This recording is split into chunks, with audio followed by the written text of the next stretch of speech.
Okay. It's another song. Alright, you're trusted in some neighbor. As they do Saturday, say, I don't go next level. Weekend sports. I don't need a day bremono. Nah, you're trusted, say, yeah, sorry to do me. And that doctor, Asafo Agyei. Senior Superman, and of course our usual guy, Christian. I do say, Obi tries, Richard Suarez Pepe, says Candy, and Andy Garcia so I know it's a black woman, and no be a tradition bias true. Andy I said green, Real Madrid. Nediano El Clasico. You're the El Clasico no Ebra. And exactly two. You're the live commentary. Barcelona, Real Madrid. And of course with your champion commentator. Andy.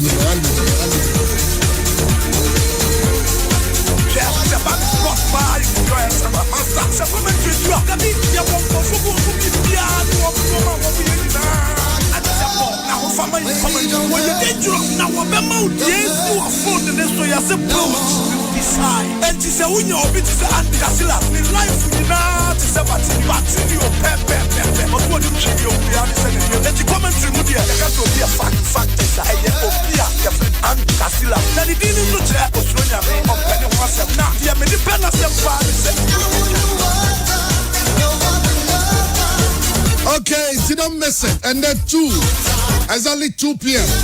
Live commentary. I did brought by kind courtesy of a Don't Go Next Level. I don't go next level. Andy Garcia has the comment on the matches. I do a basso. Meaning Salmon for per Oslo. Okay, very Ghana Football Association has said Rama won the club's players. Sir, Nyamebu Haye. Betting, send some Technical Director of the FA on Philosophy, Talent Identification, and Structural Development Transcript. You said you ever heard no? As Santiago are gonna ask Golden so they can't for Joma Tumzampa almost participate in Africa. Kodoko signing almost 10th player. Kodoko's 10th signing. Player number 10. Your friend of Fabio Gama. Fabio dos Santos Gama. Oh, okay. Every Brazil or a Brazilian. Brazil. And they're there to Facebook Live on it. And I branch away, you're on the video, so. Okay, Brazilian, we're going to say Brazil. In Brazil. That is a big kind of Brazil. Big kind of Brazil. What if say everyone so na pay birthday? Nah, we also come to come show me picture of you. Pele in the last number 10 this year. Or share or the bobo man Brazil. And so no jabo. Oko Brazil, Omo National Football Museum. Say ho. Could jam ho. And I'm the champ for you.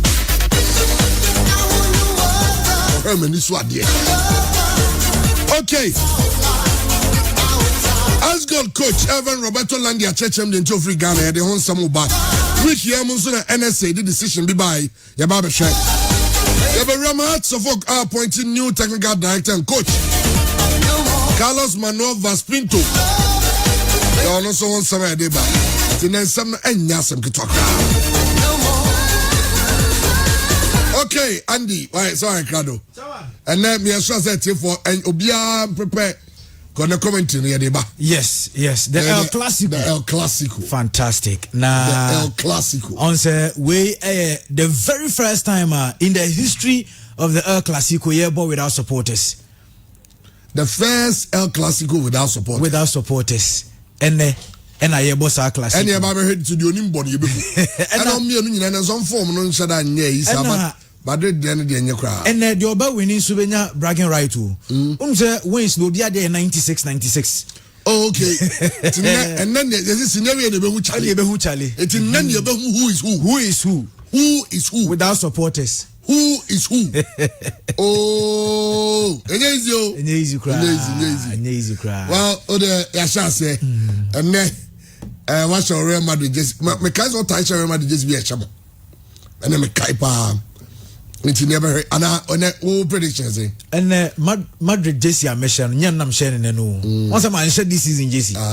What I say, man shed this season, Jesse. On the last season, yes, your board draw back on your show. Aye. Intisar Jesse now, you did this and Kunimono. And now I say, and I'm a share no. We said the idea lose too much. I'm not saying overdo Docno. And back on a number, yes, we are no fita, a number, old lady, and I'm the bedroom with Jesse Plug. Ne old lady, Jesse Plug. I'm crying, never said, mention me asna, and I say, mention a Black Stars then. God bless that the number think outdoor. One day we send the Ubia send the wash out there and Christian send there. Now we just so are you ready? Fantastic. And we're going to say and this or a medium of the way. No, it's more crying. I mean, and I have them. I mean, the way the devil of Flune United, I be any a call Pedro will be I'll go with. Oh, I said, crime into minute. Where the thing did it? I said, into minute. Okay, I'm Russell.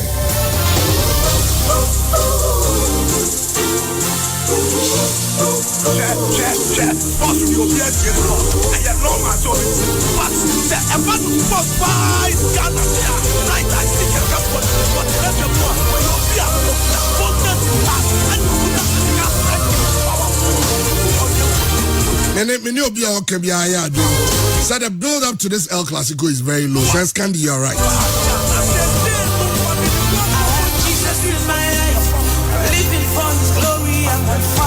The African child. Kumo. And the engineer called Bright what Taylor, the papa ye. Sans the engineer called Kofi Mensa Yambus papa ye. The engineer called no brie mammy ye. And the engineer said called T Nane ye. And okay.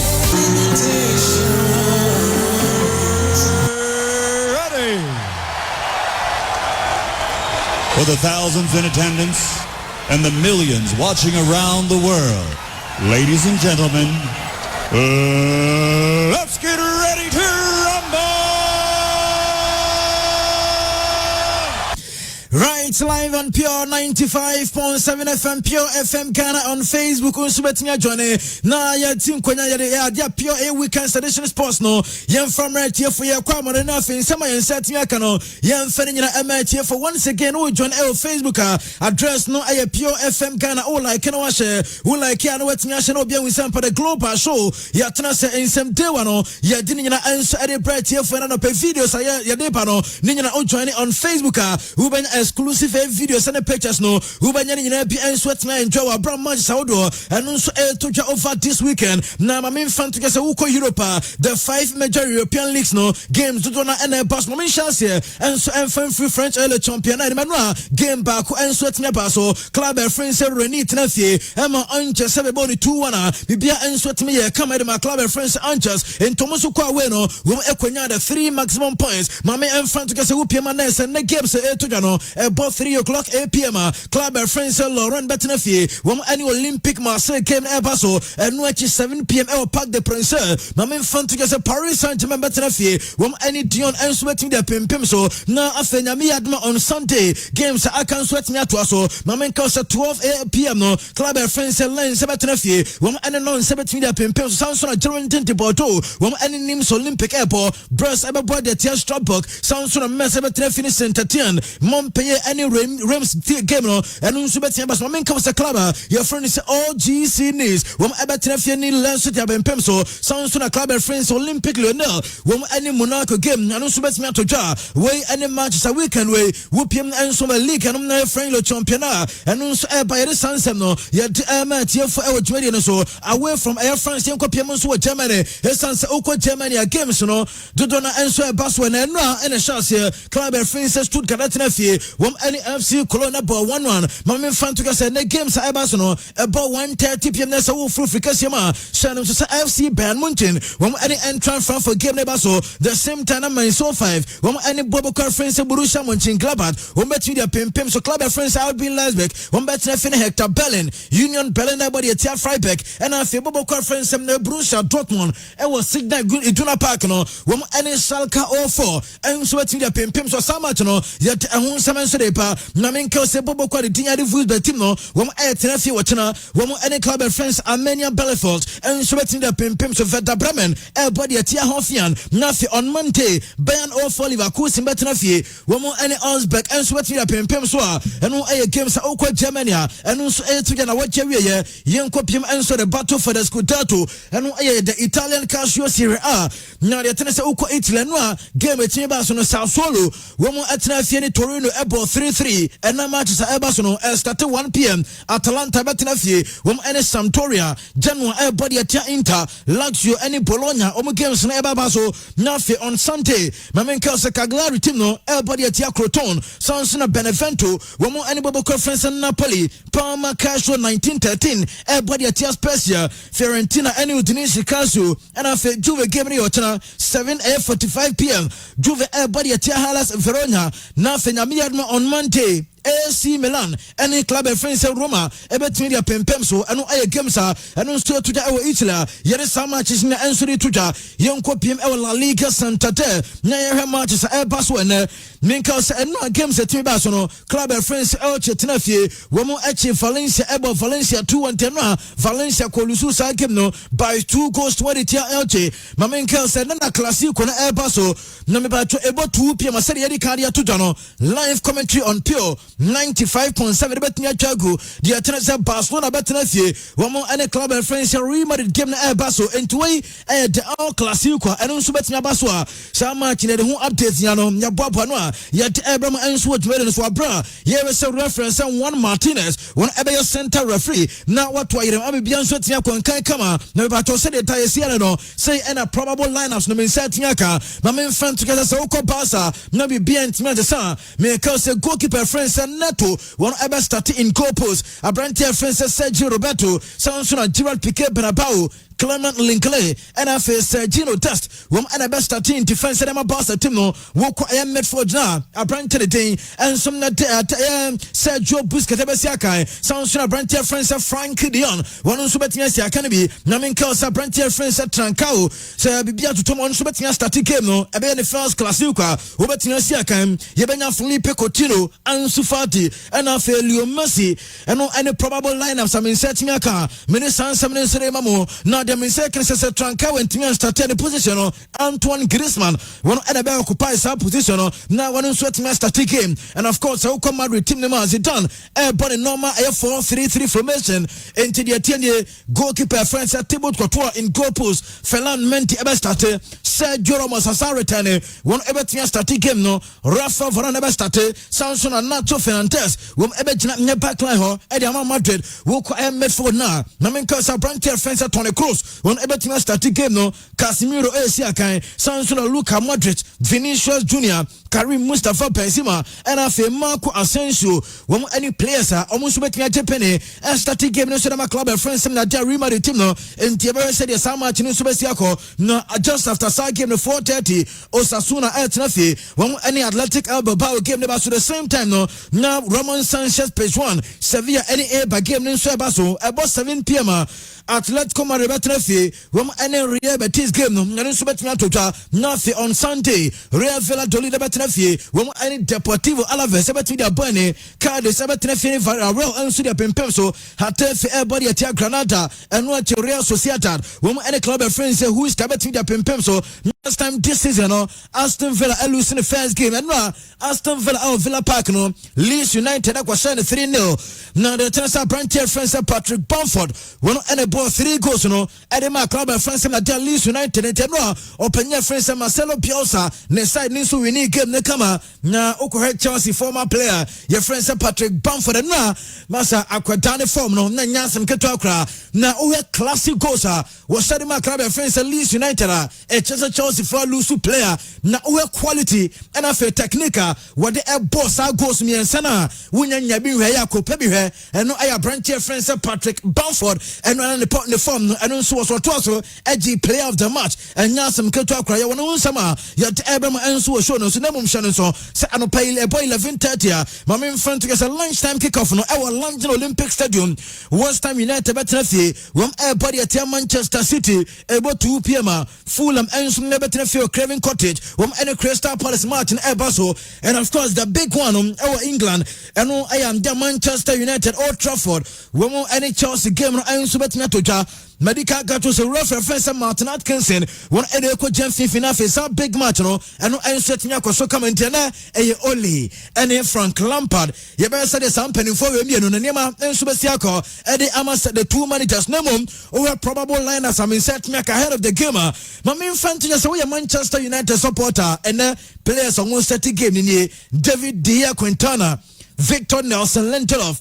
Look so ever started and I feel Harry Maguire and Maguire air returning Manchester United squad nimo na menka se Aaron Wan Bissaka ever jinamu Samson Scott McTominay yebenya branch friends Fred and I feel Alex Talis Bombe Jeffy na Bruno Fernandes said you know kama na attack no yebenya branch friends Mason Greenwood and I feel Marcus Rashford Sanderson say Anthony Martial is suspended against Newcastle United no wokonya red card into some match you know only any business I'll be play engineer de sabo no wonu so besia kan bi against Tottenham and when ya sa red card no entiana a branch friends Anthony Martial wo missing game way enti ni place no Mason Greenwood na mamenka sa okwa Chelsea Frank Lampard squad ni na the tennis goalkeeper friends Edward Mendy ever starting in goal post branch friends Kazuma Thiago Silva and I face Cesar Azpilicueta wom back 3.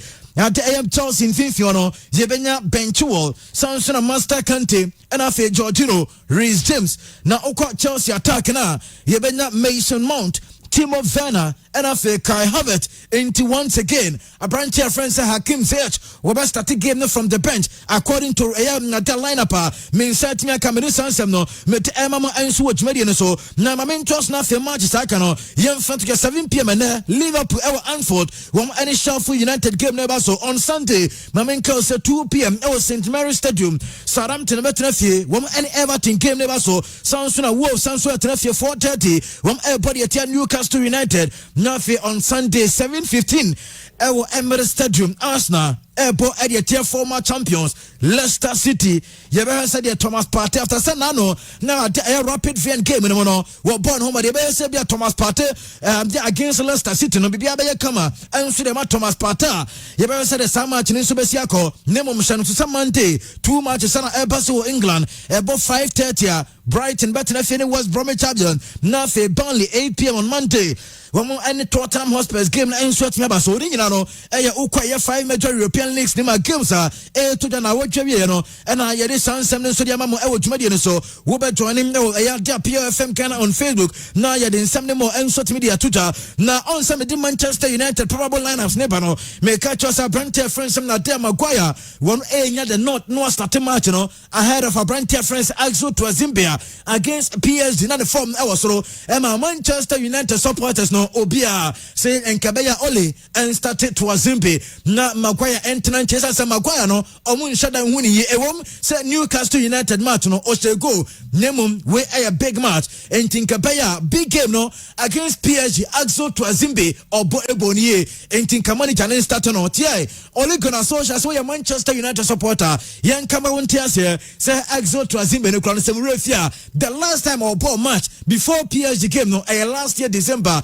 enti onye consistent na obehia players a omo consistent enti ene Abrantia friends Maguire one ene betimi start game no Agyei Trazimbe ebetena bench na mum ehu behia se ne consistency no one nso betimi keep eba de sa we benya more matches na fe ne career no when a long stay Manchester United eno ayo league on association na this answer no one enso de to team enso we show no so be ba choma minko Inter Milan aso ye na Inter for so mo taking legal actions e de atia UEFA mpani for adaya almost nano omokokobo game enso the tia club friends na dia Lazio na UEFA Champions League game almost before the game UEFA for a test Abrantia the team that Ashraf Hakimi say are tested positive for COVID-19 just after the game na Saba say player no were testing negative ama player 19 siakai na Inter Milan game no won any Borussia Mönchengladbach Abrantia friends Ashraf 19 siakai na omuntia se dentia on Tuesday player not tested positive on Wednesday after the game now we're testing negative into match when team siakai almost say there be assembly omo juna omo ntiase into mo take legal actions and so the team near UEFA pen for choir omo so far some player friends Ashraf Hakimi one MSC side game no mo kobo draw no omo so ntiase eno team siakai this answer no yet mama enso odwumade no so mamenko El Clasico ni mo na me fan sam mo enfan free Clasico ni mo mra na me pa join here on Facebook we your Barca supporter me be so question way say since a Barcelona team no gidi say Barca among best air Champions League air squad ever any day me ba cho ejare edisa squad no and so the to Facebook live now me ba cho na air survey and so timi question here Barca one best Champions League air squad ever me ba cho say any see goalkeeper no Mark Andre ter Stegen defenders no Jordi Alba Abrantia friends said Nadia Gerard Piqué and Afe Puyol Abrantia friends said Daniel Alves defenders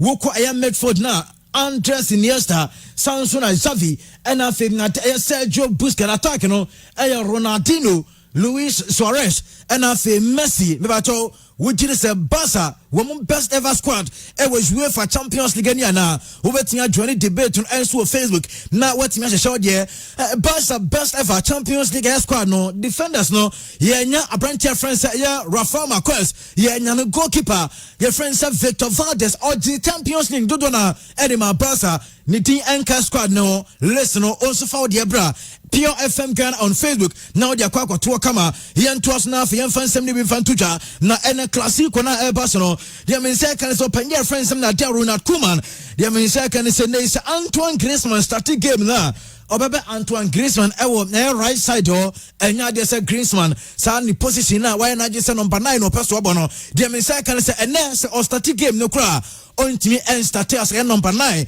Obestate right wo Felipe Coutinho ebebo 10 Ansu Fati wono ensu be free ni benkum so na Afelio Messi abo number 9 pem na squad ene openya friends Ronald Koeman wodi rem Clasico ni mono we any reporter min seka yere san 7 so to the Madrid supporters na mo ekwanya anajo Madrid team no ensu ko drew Barcelona from Madrid na ejare edit to Facebook na ya heard arrival of Madrid team no Madrid team no shada ko drew anajo said be yombe ko no obi ani krom enti Madrid team na hom Barca na e no fita ena edi players na ba na shano so panyina ni team na nso na de Florentino Perez or join the team no enti sa wo join our Facebook we be hu club friends Real Madrid Barca's nin here enti Madrid team na baraju na mom say Barca supporters no omo yo Madrid say omo na omo be twan na omo heard the arrival of Boboko friends Real Madrid enti o join Pure FM Ghana on Facebook we be hu club friends Real Madrid team na bra wo mo nso Atlanta ye no anajo pa ena omunso timi wuramu ewo na de omo friends na de Barcelona kromo intena wo mo kwa ko hese de nema ensibeti akosha no so says Zidane ne last 2 matches no olusu ni nyina ba ko La Liga ena for Champions League eno ambeka to so opanyino omo e de one na man say onim no olusu sa match we wa hwe ampanfo betua sake no enti Madrid team no ena omunsisie no we hu Abrantia friends Toni Kroos na wa hu table kwato akwa wa enti Madrid bobo ko ni omo ena esisi Eden Hazard or join the team na mpo no ene onsia kan bi enti Madrid team no ena wo hwe omo ewo eye Facebook ekwan wɔn nso ɛfa so eduru ɛna so muram nso Barcelona na wɔn nkɔhwɛ sɛ nneɛma nyinaa bɛso bɛtumi akɔ nka wɔn kɔ anadwo sɛ the medical kan sɛ de bɛyɛ a obiara nte to ne mu Barca supporters ebia na wɔn twɛn team no nso ɛwɔ ɛyɛ Barcelona kurom hɔ nti ɛbɛyɛ sɛ deɛ Clasico no nso bɛsi akɔ ɛna awia ɛno ɛyɛ dɛba yɛde sansan no yɛde ɛto dwa ama waso nso atumi atibi na maame ntos na memfa sansɛm wɔ nto dwa ɛno a Barca wɔn final ɛtwɛn de timi course no maame ɛmfa nto dwa sɛ abranteɛ friends Trankawa medine deɛ de ato dwa sɛ nyame yɛ adom a biribi atoto mo bɛtumi start game no ɛno a ɔno nso after training na jare de sa video no bɛto Facebook ɛno ɛyɛ abranteɛ friends Trankawa after ɛno a training no na ɔkɔfie there is one particular Barca ɔmo supporter bi a sɛbi ɔdi dem kakra ɔyɛ disabled na ɔno no yɛ ano ɔtaate ɛyɛ wheelchair mu na ɔno no Barca ɔmo training ɛyɛ complex wɔ ano da bia no gyina ɛno a abranteɛ friends Trankawa API no ka so ɔpanyin guy ne jersey so ba na yɛtwa selfie kakra nti we Trankawa no nso duro hu supporter na ɛna ɔpake ne car ɛna ɔkɔ supporter ne nkyɛn ɔkɔkoto ne nkyɛn ɛna ɔne ne twa pictures ne kama nti wei ɛyɛ kind gesture from a branch friend Trankawa na akwada ne age no from them when ɔwa papa nti ano ɛyɛ a branch friend Trankawa ɛna yɛde ne na dan image ne so de ato Facebook a wo have a branch friend Pedri wɔn ɛyɛ player ɛde ma club friend Barca na akwada no si amfa to just say ne game no ɔpɛ sɛ ɔbɔbi na ɔbɔ no nso no ɔpɛ sɛ ɔto atena ɛsan sɛ ɔkae last 2 years owura mu ɛwɔ Madrid ɔkɔɛ no ɔmo rejected no entiene ɔpɛ sɛ ɔprove ne ho kyɛ Madrid team no sɛ na wɔsɛ nkɔmɔ ma no opportunity entiene kwan bia so no wɔn nso bɛ prove ne ho so de akyɛ club a yɛ friend sɛ Real Madrid ɛno ɛyɛ branch de team nso ɛtem na ɛyɛ Pedri ɛna amegye ne ho nsɛm de to ya wonim sɛ na Clasico no Madrid ɛde nkɔkorafoɔ na ɛbɔ against ɛyɛ Barca na the average age of the two sides are people Barcelona omo home side no average age no 25 years 2 months into Barca average age no people Madrid average age no 27 point 2 months 27 years 2 months into here Barca de nkwara Madrid edon kokrafo ene ewura mu ntia bɛhwɛ sɛdeɛ ɛno nso bɛsi akwa sansɛm no yɛgusa yɛ monitor latest no yɛde ne nyina nso bɛtumi de abrɛtie for na mepacho never say never wo yɛ Manchester United supporter abranche friend say Bruno Fernandes mepacho jare ma yɛhwɛ Bruno Fernandes kakra na Fernandes ɛhyɛ ene Bruno Fernandes mepacho join on Facebook when I Bruno Fernandes some time ago any Bruno Fernandes now na me ba cho so Bruno Fernandes na osi so dum say akwa we de no niema wo form na Bruno Fernandes niema wo form papa na o said de ne kon me ba cho so o ye Manchester United supporter joining on Facebook e wo Pure FM Ghana on Facebook na player friend say Bruno Fernandes na Bruno Fernandes some time ago any Bruno Fernandes now who to say now that difference no huge if I to enyasem ketwa kwenti Bruno Fernandes who to sampa I dey nyame nso tena ye be never say never asa akwara no na dey o hyase no ohwe ne kon na ohwe ne sibia esimu mienu bia who to sampa na be ma emre nemu na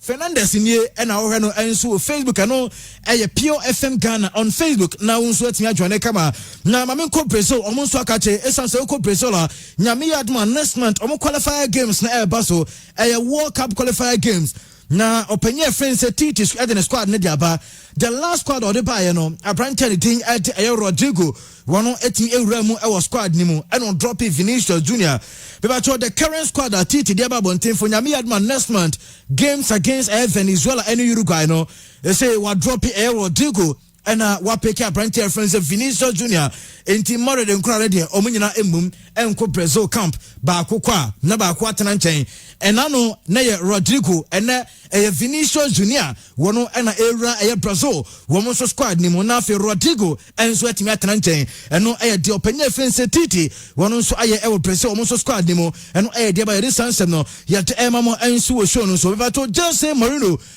I say and 10 times so Manchester but Bobo Kwa your friend said Tottenham Hotspurs a branch your friend say a human song or say akwara no said say all pint na no ente ubehu say Madrid for na ba na Barca for aba ubehu na ba munchim for so de na munchen enti and 10 times so penye friend said Daniel Levy I extend their brand and a contract na fe no ne buyout clause no on increase in fan cost ro and no Joseph someone so they are to ja yere san sem no ema mo enso adwumade ne so people bad news for brand friends Mario Götze Now player we one player okay 2014 World Cup one and a share go man Germany and so na dia trophy no na me pacho injury say dia has a player we kopie mo e won Netherlands okosane contract e de mabobo conference PSV and Hoiven na the first 2 games no ni nyina o share go. Bad news Urban say Wasakwa Kupra into a circle trench after 2 matches per Mario Götze Asakwa Kupra and no air dear Sansem to da yet Emma and so during serial branch friends Patrick Bamford Chelsea Aquatana and they will see a kind and so Edema Leeds United and when I Patrick Bamford and I chin the ball Eddie Ocrano Nina said or ball hat-trick into Bono dear watching our dear and or the Kofi. My main friend to just say Patrick Bamford hat-trick now bueno. I am the first time since 2003 a player from Leeds United a hat-trick 3 goals in a game. The last time we see 2003 open year friends Mark A. Viduka one and a share 3 goals at Leeds United but 17 years ago and now Akwadawe Patrick Bamford one and set me a hat-trick at the Ama Club friends Leeds United and team Nadia congratulations to Patrick Bamford and an Nadia award no and so kwana kama yere san 7 studio to jamo so etinya tibi na me pacho James Rodriguez esi akan Man Club and the team nan so Everton yere apprenti France James kakra and so e wo Facebook na me pacho we pra said e no yere betu yeso penye friends Carlo Ancelotti one betu yeso apprenti France James so entimi sia kan bi no me pacho on Facebook yere apprenti friends James Rodriguez kwaya one also efforts so when a recovery no people to otifie entine recovery ni na menkai se Agyei Abigail sa na ma we muta hu bi e o Ghana se bia a Ghanaian player e we local league ni wo pra na recovery no otifie tese niema we nya de na hyehyem ahande sa enya yi kakra ne de chiu na ne so ne de blog to so ma wa e wo so hu timi tonti James Rodriguez setini fie na said ne recovery onu so ye nie otifie ena ye de nan so hyehyɛ ade mu kama na ohwe akwa na utumi se we injury ha no kra isan se recovery na origin de enche na ne ho enso atimi atunti James ena wo enjoy no enso Facebook live me admo chena ena omo match no enso atimi ba so a report eba ena se sa game no ontimi ensi aka ne bi na opanya friends Habia Tebesa where La Liga chief no odin sembi di tuja na me pacho oni opanya friends Habia Tebesa be ya dwena na Osi Leo Messi every La Liga ne mo a enka Messi say ne reputation enka ne din enso ebeyira ni nyina ne say 2 players on free La Liga ne mo no obi adin eyira. Number 1 Brent friends Neymar and according to Penya friends Habia Tabas was obia anti name din dodo na akura refi Neymar.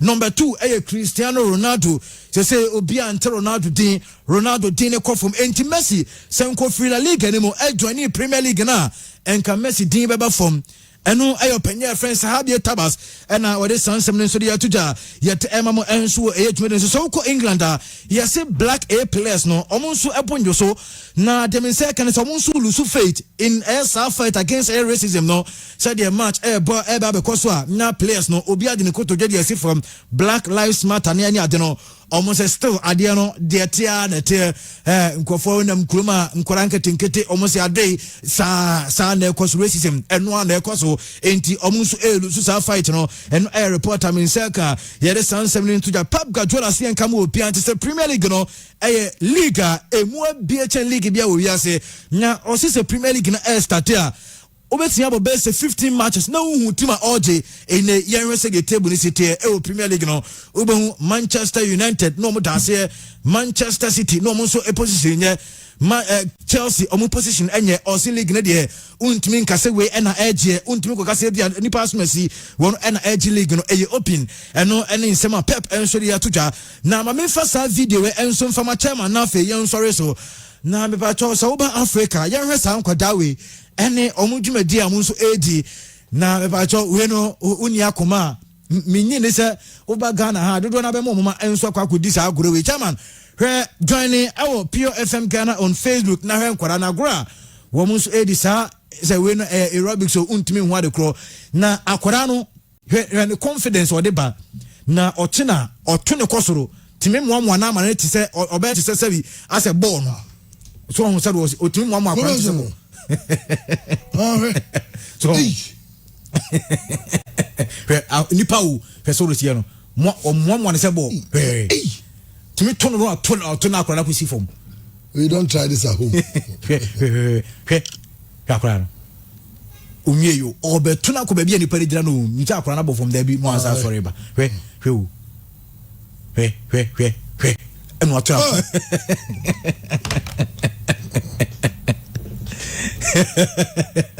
Africa she we dey pa go for the dinner then ba we dem so Olympic na we no mo ye Olympic games din when Olympic games on be boom. Oh, we enko Olympics there, but the way to say we dey hu German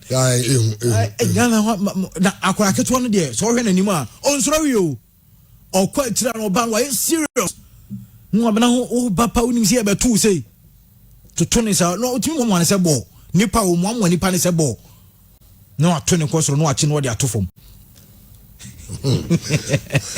Okay, Andy. Yeah, man. Na yemra games no, and so Obi tries ne Christian number boa me yahe ensimnim. Okay. They are baby matches in there adoso, and the matches in adoso. But the biggest of the matches say El Clasico, of course. I mean say El Clasico what there is a match be on channel. But we El Clasico now. Manchester United Chelsea and then came football day pow say Obenya about 2 nanga wo Barca Real Madrid obowie ya 4:30 na Manchester United Chelsea na Liverpool then is 7 right but Liverpool match no I know ebia Atletico Madrid ne ebi a Real Betis bi and I say around 4:30 so Borussia Dortmund is shaking off your game no and also a very tough game. Some interesting games na and so Everton na money Leicester o it's a match bia so on so ashasi so any match bia Leicester am question nan say our league cup nim on so ashasi any match bia me jemba me chono no Leicester match no Leicester match near match who are we can want them say anyway. Simba Madrid style say Real Madrid will beat Barcelona by all means. Watching live inside corner. Ayata corner. Okay. They are not saying. United will teach Chelsea how to play football. Prophet Kwame Boni Ansu Yesuba. Also message area, but we give you I love your African wear. Asafo Zak 10 clothing is pure. Okay, Joseph Labadi Adako. And also the messenger or the Abba. And so I don't know. Okay, and well, we got me good morning. I'm listening to the show live. Abu Safian Tahir on also messenger or the Abano China is pure and they are started. You know. Okay, young Chinese said in the games but Christian, well, young games we got some no and some no Dawson. Yeah, some no Dawson, but said the biggest game, the biggest aircraft football game, the Clasico, and then also a basso. But one thing I have very common with Real Madrid this season is that Real Madrid actually only 8 goals in 6 competitive matches. As I they don't average even 1 goal per game. Yeah, less than that. More than that. Say in 6 games. In 6 games, they are scored. Oh, okay, because I say how much is 6 in? How much is 6? How much means how much a little of a goal. A goal in per game. A game. Yeah. But Ade Baku achamu. Me say Zidane ho chire ne say apart from Hazard, what try all possible combination up front. All possible. 5 different combination. And a Hazard, Papa Efeno, coach, I used to Zidane, I used to Madrid for Madrid next season.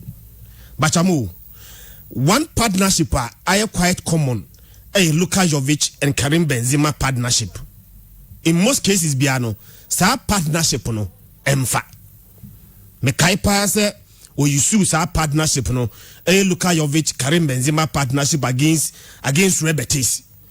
And Zidane after the game left quite unimpressed by that partnership now. Oh boy, Edma sa game no. Again, Real Madrid ebo game against Real Sociedad. Your ball game ni we no. Na game na pai 0-0. In that game no, partnership as Zidane use no.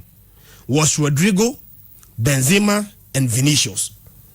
Your ball game ni wie no na 0-0. Sa players ni miensa na omo da ni mo ni nyina no. Chamo obia ntimi anto atena. After 90 minutes against Real Sociedad, the game ended 0-0 with Rodrigo, Benzema, and Vinicius leading attacking. Then Madrid next game was their game on boy against Real Betis. Madrid eshe mienu, Real Betis eti kanimu mienu. Madrid she miensa, Real Betis eti kanimu mienu. Bachamo again, the partnership of Luka Jovic and Karim Benzema ye bo game ni wie no. Na 3 goals na epiem no, players ni mienu no, obi antimi anto atena. Mekai the next game wa Madrid boy a omo chiro mo pa was Madrid ba na Madrid ese Valladolid by 1-0. Sa game no partnership as Zidane the boss sa game no was Abrante Fen Luka Jovic and Karim Benzema. Madrid ese 1-0. But sa go na PM no Abrante Fen Vinicius and the free bench ebe share sa go no edema Real Madrid. So Karim Benzema and Abrante Fen no Luka Jovic on the pitch 90 minutes partnership no and to me and share even a single goal and from Real Madrid. This season partnership Madrid ba papa na niji Zidane niji pa was Levante Real Madrid. Your ball game ni wie 90 minutes. Now Real Madrid ashe Levante by 2-0. After the game no Vinicius eshe Karim Benzema enso eshe into 2 goals in a team no Vinicius and Karim Benzema sa players me say lead attack on that game no na Vinicius Benzema and Abrantia your friend Marco Asensio.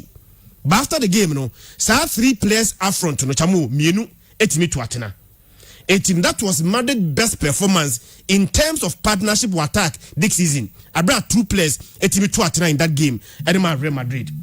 Then again problem is start say baby Madrid and Cadiz. Madrid strefie Emma Cadiz be share the kabakwa Madrid entimiante. Chamo sa game no Zidane partnership up front Abrante Fen Marco Asensio, Luka Jovic and Rodrigo. Sa game no or the Karim Benzema tena bench. Ye ball game ni wie no. Now with these 3 players up front chamo na Madrid atena ama Cadiz be share the kabakwa omo entimiante. Asensio, Luka Jovic and Rodrigo. Players ni miensa obia entimi anto atena against a team as weak as team friend Cadiz. Then the next game one Madrid chamo even this season Madrid top scorers Vinicius ashe miensa, Sergio Ramos ashe 1, Karim Benzema ashe 1, Federico Valverde ashe 1 and Luka Modric ashe 1. Omo player ashe go do pa no Vinicius, Karim Benzema, even their striker, as just 1 goal this season. It's their problem, you know. As much as Madrid let in so much goal this season, you know, attacking wise, they are not also getting a lot of goals so far this season. Now, maybe into this game, 2 teams we now buy into this game one. Lose their respective last La Liga games. Mekai say Barcelona lost to Hatafe, and Real Madrid at home, and so lose to Cadiz. Barca started season very well. Very, very, very well. Make one exceed my own expectation. Never told Barca pre-season, you know. The way Barca started season, you know, I was not expecting say Barca beat my started season, you know, on that note. Mekai, say Barca first game was a 4-0 against Villarreal. Next game was a 3-0 away win against Celta Vigo. Barca next game, and a better fee, and a team my friend, I think Sevilla, about 1-1. Then our last La Liga game, Chamo, and Hatafe ese kabakwa yentimiante. But in between sa Hatafe game no and La Liga Clasico game na ye born in no Barca enya Champions League game bi ese 5-0 etimi the confidence no eba back. Ade ba kwa chamo mehwe sa game no manage ye ne se 3 players na early the attack edema Barca no chamo either say or she go and say wa assist Messi she go but Messi she go we no Dembele go no share no the assist came from Messi. Again Ansu Fati she go. Ansu Fati she go we no. Abrante friend Felipe Coutinho Ansu she go no. The assist also came from Abrante your friend Ansu Fati. And a Dembele Ansu she go. Dembele she go we no. And also provide the assist Edema Pedri. Et you know obi ehye goal no obi asa provide a assist for game na share Ferencváros by 5-1 this season adebako na manfo nyina ehwe the output of Abrante Fenelio Messi but chamo goals ni mai so far Messi has 2 goals for Messi to score 2 goals and provide 3 assists so far in the season Messi still ano were heavily involved Barca game na ebonum me sure say Messi ntina bia numbers we ubeka say off but after best 6 games na the Messi has 2 goals and provided 3 assists the numbers are not just bad still ano Messi involved in Barca game na yebo the last 2 Clasico games Barca Shegu the last 2 Clasico last season say about 0-0 El Camp Nou and at the second leg na course so El Bernabeu no Real Madrid share Barca by 2-0 Barca anti but chamo adebako mention say Madrid the whole of last season enya only 3 defeats so last season La Liga league table no so your boss season ni wiye no na Madrid anya only 3 defeats but so far you start here no surprisingly na Madrid lose the first game Madrid lose here no was against Cadiz. Now we are all looking say Madrid lose a game against Cadiz.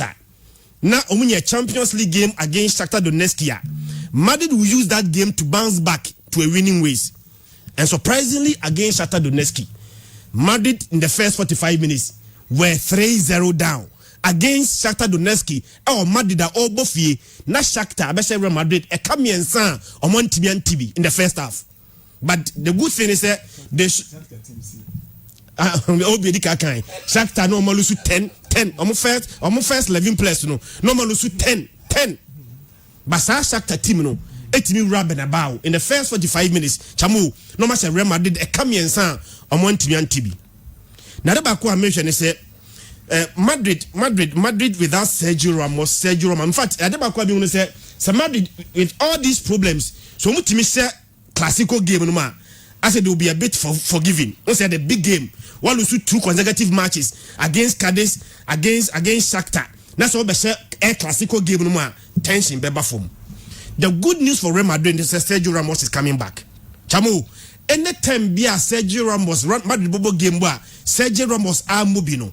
You see, sir, defensively, I'm too vulnerable. Now, I'll give you some of the examples. Madrid Abba, Sabrante Fen, Sergio Ramos, Mobia, Madrid fall into pieces. Okay, last year, Champions League, almost second leg against Man City. That game, no, Sergio Ramos, Mobi. It is one of the games Sabrante Fen Varane would never like to remember. Varane, mistakes now. Varane koya Man City on by 2-1. No.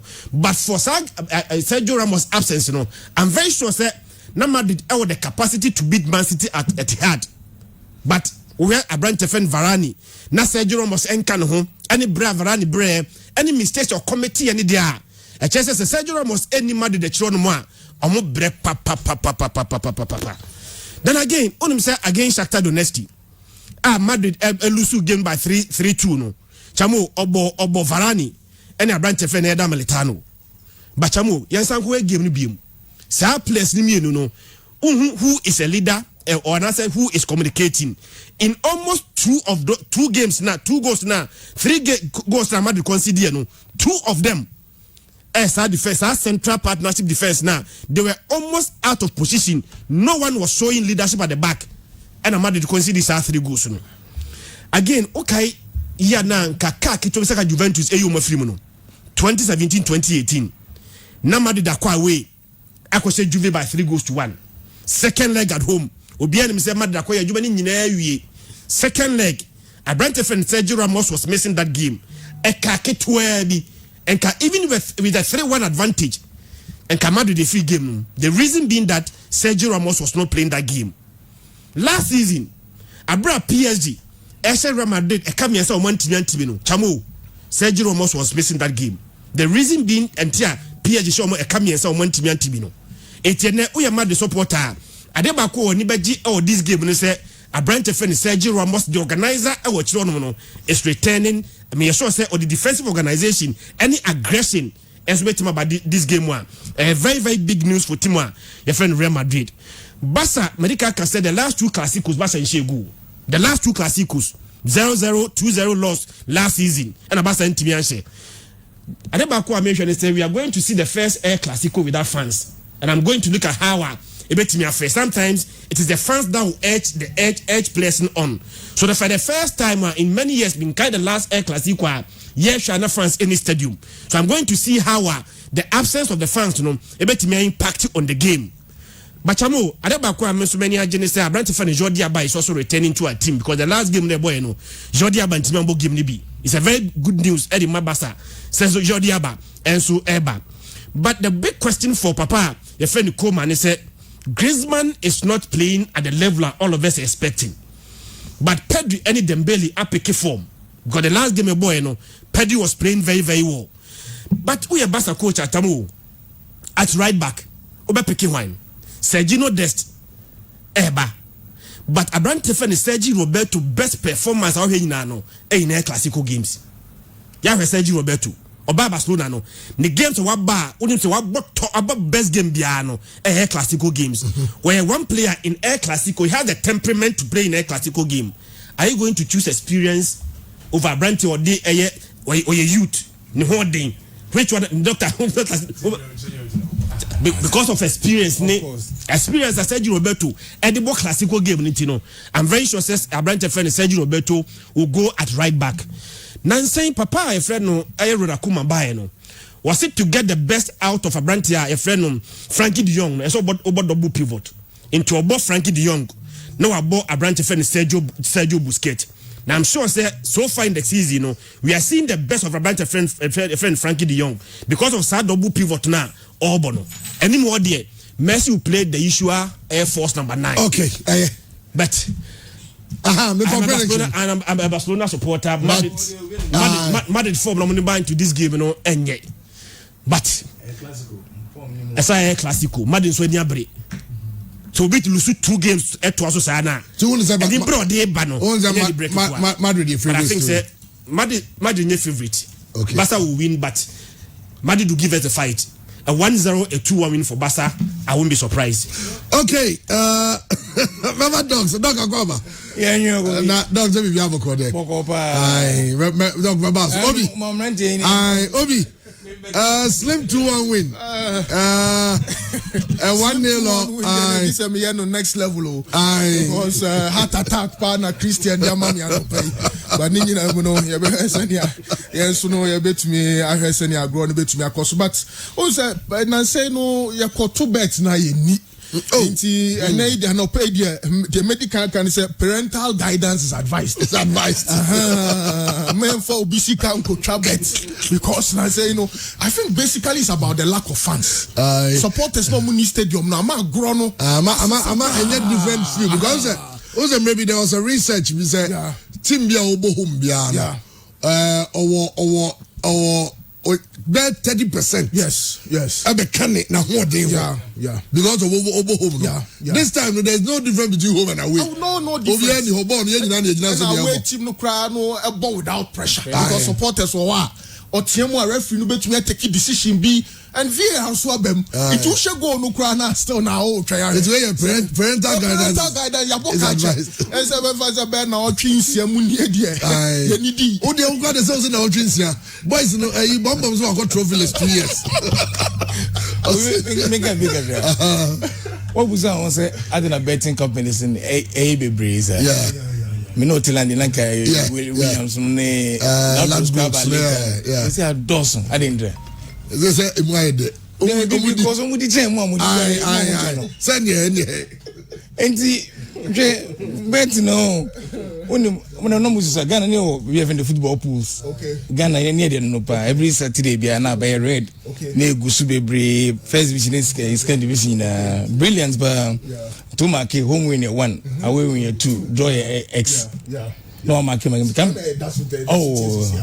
papa no pay ball to be first side you can say that it is idea o mark with all your knowledge in football and can panic in your kebedi dey or mark say go be to man ba ko from na say no and on e ma wins pay and near Kabumu and somebody in the flexible to pay and then they fixed to fill the whole all the league matches in for Akutex. when you be there. Oh, you can say. Also, was the idea on the Pocono, you know, or make it profit. It's a wow, channel. Yeah, only. And the boys now, because when I would check a car, I know, correct. I would train them to make debate to be at us now. My home bed 2 months. Let's go in. No message on my day. Doc, around 2009 thereabout, Man City near Aston Villa. No more consistent pattern B. Yeah. On Premier League Sunday, Tuesday and Wednesday normal ball EFL Cup. No. But Man City besh Aston Villa. But ni Tuesday no Aston Villa attending. Into me the Man City Aston Villa Sunday. Man ko jiska no. And I mean say investor me the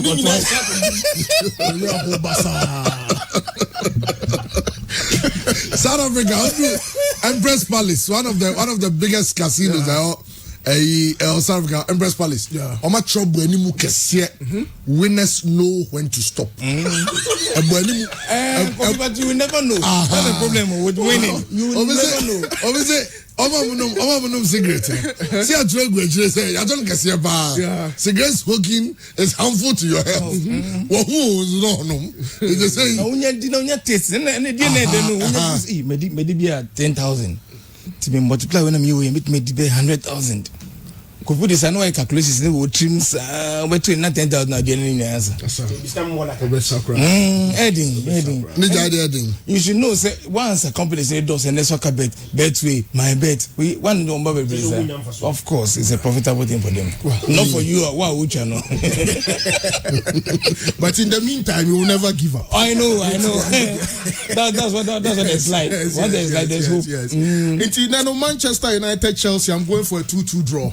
Our Old Trafford. Bruno Fernandes to score. It's answer in his last 4 appearances or so for the Red Devils. No, goals no Edoso. Man United and Kasano last 7 competitive games. So no, is providing 3 or more goals. So I'll check here. After a 3-1 loss to Crystal Palace, they won 3-0 against Luton Town, won 3-2 against Brighton. They won 3-0 against Brighton again, 6-1 loss to United, 4-1 win against Newcastle, and a 2-1 away win against Paris Saint-Germain. Into Manchester United last 7 competitive games. No teams ni me no musia kana United any opposition no uka goals ni bomo in Pempin is either 3 or more. So United goals and our United games this season in Ankasa no goals no so it me edoso. Now on Chelsea Ankasa, the reason I'm going for 2-2 is Chelsea's last 5 games no 4 as well provided 3 or more goals. Intineno most likely it will rain goals. It will rain goals at Old Trafford. But unfortunately, the good news, unfortunately in the sense in Chelsea's last 5 games they conceded 9 goals. But with the introduction, and that's the good news. Thiago Silva in the game against Sevilla, Seniosi control Chiro, and Asanya Edward Mendy making a brilliant save in the game now. Otumu say Enyoma best stabilize kakra, but against a United side that's scoring a lot of goals, either they are scoring a lot of goals or they are conceding a lot of goals. It's all goals as far as United are concerned. Now again, the worrying angle then is in Chelsea's last 5 games, so many 2 wins no. Emu mienu 3 draws. Inti draw no yadoso Chelsea aswe. But ningina mu no I'm going for a 2-2 draw. Man United 2, Chelsea 2. Bruno Fernandes to score at any time. This time betting I was here strategic akra. And this year call for yes you can go for wins because wins there will game. But I think you should be looking more at goals. Number of goals over 2.5 or 2.3. One will now per player be consistent. Now the goals na shame. Ebiso then obedi yellow card. Obi say Harry Maguire. Then obedi yellow card. Sergio Ramos. Then obedi yellow card. Until now we balance na chese Sikano etmi akonenim kakra. Liverpool 2, Sheffield United 0. Sheffield in their last of course Premier League year shall say Sheffield has shared 2 goals per. At Anfield there, I'm not expecting them to get a goal, especially when in the last 28 games at Liverpool above and we're winning 27. We're winning 27 out of 28. So it is practically impossible. Say ubetumi ewura Anfield no akoshe team my friend Liverpool, and again I'll go for a Sadio Mane to score in this encounter. So Liverpool 2, Sheffield United 0. West Ham United 2, Manchester City 4. Both teams to score over 3.5. And also no results. I'm picking for Man City. I think I'll have to go again for Sergio Kun Aguero to score. Sergio Kun Aguero to score most likely. Say and also Ebetumi Ato. Because Serie A anymore. Atlanta 3, Sampdoria 1. Duvan Zapata to score. Duvan Zapata to score. International na Chesao Ediakaho. Now Schalke 04 in the Bundesliga away the Revier Derby. Amone Dortmund Neko. Last season acquire 4-0 it may say repeat his score line. The sense Schalke form non society. Last 4 games in the Bundesliga, we conceded 16 goals. They'll concede again against Dortmund 4-0. Into both teams, more than 2.5 goals. That was how we can see win. Arsenal 2, Leicester City 1. Both teams to score 2-1 win for Arsenal. It's Arsenal and Kasan. The entire Leicester 4 goals. They say Arsenal for last 5 home games 100% of my conceded goal. Into was and then Leicester able to me. Of course, our Arsenal 4 home dear. Home no 9 wins from 2 draws in their last 11. So there's a certain guarantee. Say there Arsenal and to me and lose our game way. And also idea me to me Ediama Arsenal supporters. Now 2-1 for team my friend Arsenal. So parental guidance again is advised as far as advised. Yes, our games way. Well, just on the flip side, now saying now, I hear Twitter Ababa will be called troll say, would you stop betting to save some money? And now, me, enjoy. Oh, yeah, there are the 2 Facebooks is here. Ababa wanna do go to Twitter, and I'll say, boys, linear betting, no more starting savings card. Now, Agyei where there no confusion, no. Okay. And this is what the two says, yeah. I say, boys, I'll say stop. I say stop betting and start saving that money. Now, the boys, when you come bet, I say, man, no much charging. I'm saying stop the makeups and save the money. I say, okay, and saying, girl, lady, with TV so, and I go car betting. I say, oh, lady, you also TV3 as a GH1. Okay. So, wow, me here. Compare the one some go car boys. Na come with any fast, no. I'm so, who you pay good damn.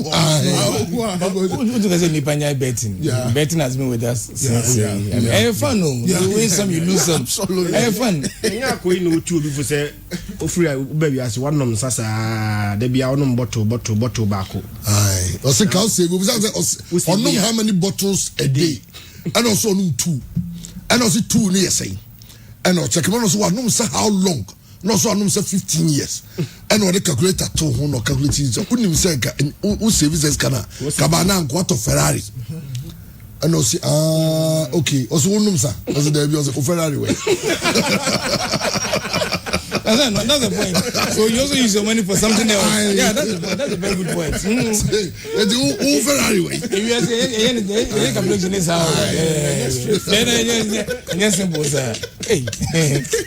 Well, we got a big game ever, so and of course, any Agyei team said the hype around this year's Clasico no form for various factors. Of course, me sure say Lionel Messi possible exit out of Barcelona, no Ronaldo, teams no form, Champions League, Real Madrid problem, Getafe for Barcelona. I'm not too sure about the position of Antoine Griezmann. It's calamity for both sides. But me person me shall see on the note at Christian Divier about the sort of leadership at Real Madrid they're missing without Sergio Ramos, and it's exciting. Sir, the Capitano is back with the squad. So share more demo against Shakhtar Donetsk. Now share send your first half Nisiko now. Yes, Ramos is not the perfect defender. But Real Madrid they see a kind of Ramos crowd with more teams at troubles because we sometimes struggle with Ramos. But I'm send you Rafael Varane, very experienced, classy, solid centre back. Send you see struggle in a partnership with Eder Militao. to be very frank with you, Real Madrid 50 million euros in 2019 for Eder Militao from FC Porto. No, and Nadia Brandt to me, in my estimation, lived up to the bill, and it was properly exposed in that game against Shakhtar Donetsk. High line, no compactness, the zeal was poor, the physical nature of Real Madrid team. Agyei, Ramos, it changed a bit of the dynamics as far as Real Madrid can see we know a concern. Now as a Madridista, I'm also worried about Marcelo. On the ball, Marcelo the head didn't so bekan who was a Madridista and now you're a fan of the Spanish Primera Liga. Now so all see a kind of acquires a worry from football. No, a friend I saw two South friends or Messi a kind and my team my friend Real Madrid, and it's become a problem, especially in a big game such as game against Barcelona. Even the report says Zinedine Zidane loses how grow with their bad diamano as far as the job now concerned. So, and of course, statistics nature say under Zidane the second coming, Marcelo started game Biama Real Madrid. Real Madrid de lusu. That's another headache for Penya friend of Zinedine Zidane. So you. Why no Mendy was doing very well. Yes, Odineko right. Why? I don't know. I don't understand. I really don't understand. Because Mendy was doing very well left of bar. He was doing very well. Absolutely. Coming forward, surging. He was a good defender. Absolutely. Very good defender. He contributes a lot in the attack. Yeah. Why do you switch him to the right? To be very frank with you, coaches. That's what I'm asking you. Because I don't understand. Besides Zidane say this season, the best way the best way a Real Madrid team no best any form say he has to rotate. He has to make good use of the squad. And Yanam says Zidane ref, he said there's no Bale, there's no Hemis. Hazard is injured. Waton Bram Diaz, call Italy. So your quality of bench, and this the first season Real Madrid was team A, team B. I just say team B funny right anymore. To me, so that's a major challenge. And for this game, dear, your best Zinedine Zidane say fail on Monday, on far branch and call to left wing go. So okay, the game against Cardiff in the half time, or you have 4 changes, an indication. Say look.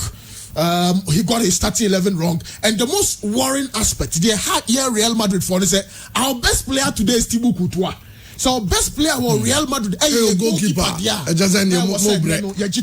Team no ahoden and tisa enkano. Now so then you because last season against Paris Saint-Germain in this French the Paris-based club you lose 1-0 to Real Mallorca and situation where because next week Champions League football and Zidane the team the call Turkey against Galatasaray and the man Zidane Jumano no. But if you talk about signings there, it is the wrong time to talk about signings because you cannot sign. So maybe at the end of the season and we can talk about that. But again Zidane and Kasa himself you can't football credits. Say coaches coaches bid say Mr. Flick. In the next 2 or 3 years, his job is who's a coach in Ankasan, you will secure jobs, you will unsecure jobs, you will be on one fifth on one Kasa who the oil. Obit say, I want the most secure job in the world football today. The most secure job is jogging club. On when we need Krana, they'll still yes, Guardiola to an extent, yes, they'll be with him. Guardiola is secured, but the season we are going here. I'm say, it's a dog Macam is natural. Because I say, no man spend this game to say, now going the Champions League. No more any. I'm going to some the Champions League, teams do say energy in a year. And I'm saying, send your team back on them. You say, there were traditional teams like Bayern, Real Madrid, Barcelona, and Man City, no. Target Guardiola and say, constant feature in Champions League. But league in there in 5 years only 3, and also the achievement they don't use any. They take what 2. I don't know. Operation in so. Is that type of manner? So who's a situation in now I'm will be abattoir. So in the game near I was say Zidane and Zidane can say Classico no the best opportunity to change the image, to change the perception, and to change the style of play. And Zidane mono, you can't criticize that man too much. Why be? Yes. I don't criticize him because he's done really well. Marvelous. ridiculously well. I mean, your problem as Real Madrid, they say, Mikel Jose Mourinho first season, first 5 matches, now Real Madrid has shared 5 or so goals. Your first 5 games this season, Real Madrid has shared 6. It's always Benzema. Into Benzema anymore, there's a problem. Luka Jovic, this transfer market, Real Madrid 4 years, and Katim be crowded, Kakredi buyer, and come on, Branton, Team Biasu on Peno. So against Shakhtar Donetsk. I guess the only chance on any ball or dinner Betty Epimia and the goalkeeper Etumi Echeno. We have a problem with goal scoring. And until I net prediction, yeah, goals need a prediction him because Vinicius, yes, he's in good form, but only reliable. Asensio hitting for me here.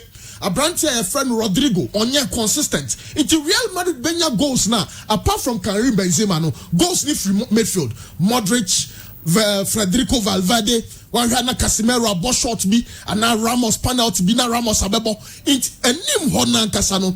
To be very frank, how we miss Cristiano Ronaldo in this Real Madrid setup is becoming a problem as far as your team know a concerned. But there are a few positives. Medikaka say a first 2 games, Cadiz loss against Shakhtar Donetsk. Yes, you bet me a jatum, but say Real Madrid twaso Saadia. Kaisa last season, you know, you lose to Paris Saint-Germain. We went on to win the the Spanish Primera Liga. And we saying Real Madrid La Liga last season now. Yeah, starts no shadow here be as in the finish. Yeah, you know, you pick consolation in the fact that there's a possibility say Real Madrid will finish strong. COVID break na boa mo. Minimum mo koye break mo ba ye no. Very energized. Yeah. Komo kono mo da ba 2 points. Basa team o mani na mapa mo how many points? It's not COVID.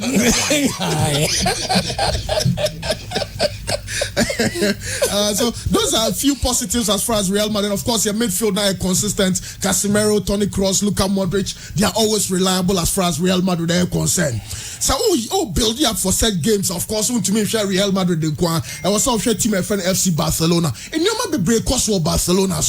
Ronald Koeman is an icon, is a big man. Or just a on Srusa or Beckham drink. Nanse Muno or Kika can send before Messi or say, Messi is not in good form, but he's a player I like. In fact, I think the idea is to break the sort of dominance and the sort of controller Messi will dressing room. In the past, a bit say Ernesto Valverde or by no name Rentiam and Sapenante, Vidal, Messi, and Arturo Vidal, Messi, Suarez. Yes, Rentiam Yensawi. Of course, Basafwai had yes or film, but Obian himself still now in terms of proper goal poaching there. Barcelona miss Luis Suarez because Osha returns Griezmann, no my team now. Suarez brings a different style, a different element to Barcelona's play. But again, so much in terms of difference. So here, Setien Prade, done Orlando dressing room one and a boys like I no. On your coach for Barcelona, he does not have the authority. Ronald Koeman build this authority. He knows the club, and this is the very first time as Zidane, Coleman, Ebabeshia, even as former footballers and our former footballers representing or move various clubs. In terms of game, no, the tension, the blitz, you know, the excitement around the game, no, a different because it's Ronald Koeman against Zidane. But again, yeah, we was so opinion here careful kakra because only Messi no more dealia. I was a Barcelona dressing room one. I was say oh yeah careful. So I'll not be because it's say opinion by you know me obi o ni me Messi for 100%. But Messi of late ball Obama Barca no. Me okaso ko ekwa kati na be bo mo. Honestly. Because Oma team now be dependent on him. Obi anya last year, obi anya born here be Messi ya bobo man. Sane bobo. Ah no so energy no. Say I know Jano Nanti. On Nanti he works on the pitch. How ne bobo na on Nanti or pitch you. And Koma will not take that. You also conserve energy. There be. So it's a when you walk as right, when you say yes, I didn't. How omo kaba no ma omo na form na wa ma ba kwa ma na ba ko bofu no. Yeah. And Suarez was not playing well last season. Yeah. You know. Yeah. Or Kobe 5 things is gonna share go. Yeah. Oh, not a that's why Koeman is strong enough to say you out. Or you pay the pep here. Yeah. Or better keep at 2-8-2-9. The same thing, no, honestly, you know. Yeah. And I have a feeling saying this is Messi will move on. Yeah, most definitely. But if Messi moves on, a player like Griezmann and the Auburn, Griezmann will pick up. Okay. He would. On your bad player. We've seen him. Atletico. Yeah, we know him. On your bad player. Yeah. He's not playing well because Ojina Barca team now or name the Oye. And for every footballer, the most difficult thing for you is that Uja pace is not winning the Oye. Obi Jancho say na ko na boy man say born. Because the born power who kwa na born ba. Because you don't know what you are doing. Yeah, it's real. And they don't look for you. Yeah. Players look for you. But my yeah, basa match. It might meeting who sa pass na ko. Okọ so na ba. Nti beche lo tuwa na ka say na ko hwe. Nyo na hwe. Yeah. O Atletico no o make ram bia o me on bo fan so. Yeah. And he's intelligent enough when bobo. Yeah. So ye dash bia konti on the ball be man. Ha okwa na Messi wa na ball ne kwa. Kuto ojina asa na pa so cheba. Ta fo bono ni Messi. E bia na e continue. The same thing. Yeah. Continue by sa open no left side. Wa na Messi abaho. Messi ball so na obeje ball no. Na fa so mo pempem. Then he moves away. No I confused. Interesting. Etina Koeman buy na near say continue you play. Yeah. And no money. Yeah. And you see how he's doing. Yeah. Or she goes. Yeah. He's a good player. Yeah. They all not performing because someone Messi I'm who the omo pitch so because he doesn't want to stay at one place. He keeps moving all over the place. He can move. Yeah. But we no obano betua o beji ball for now so unye bi. Wako be bia ko ja. Ono ko just born ma. Oh, it's a very Basa if he no because the press conference on show Messi. Yeah, on show no. On show Messi. One also show no. On the Champions League first Basa. First one on the Agyei. Coleman or Captain Basa. Yeah. Or Captain Basa, yeah. And only packet to be or bet my open. Yeah.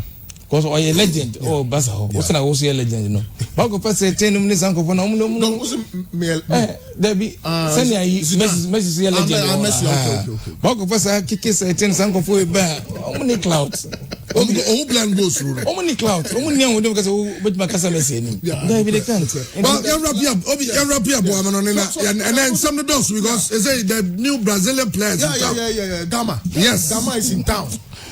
Fabio dos Santos, Fabio dos Santos Gama. Gama is in town. Yes, Gama is in town. Gama. Echuria Santiago de Porto say, welcome, Fabio Gama. Almost about national team, baby. National team. Men are maybe some who's watching Brazil for Jesse. I also born under 17. Under 17, man. Under 20. Next time I saw with me, I share black star Jesse a capture. So, fast statistics. Mami rap here. Who don't hear, man? I say, welcome, Fabio Gama. Santiago is delighted to announce the acquisition of Brazilian international midfielder Fabio dos Santos Gama, the former Brazilian under 17, under 20, and John Coping Soldier, Division 2, has joined us on a 2-year contract.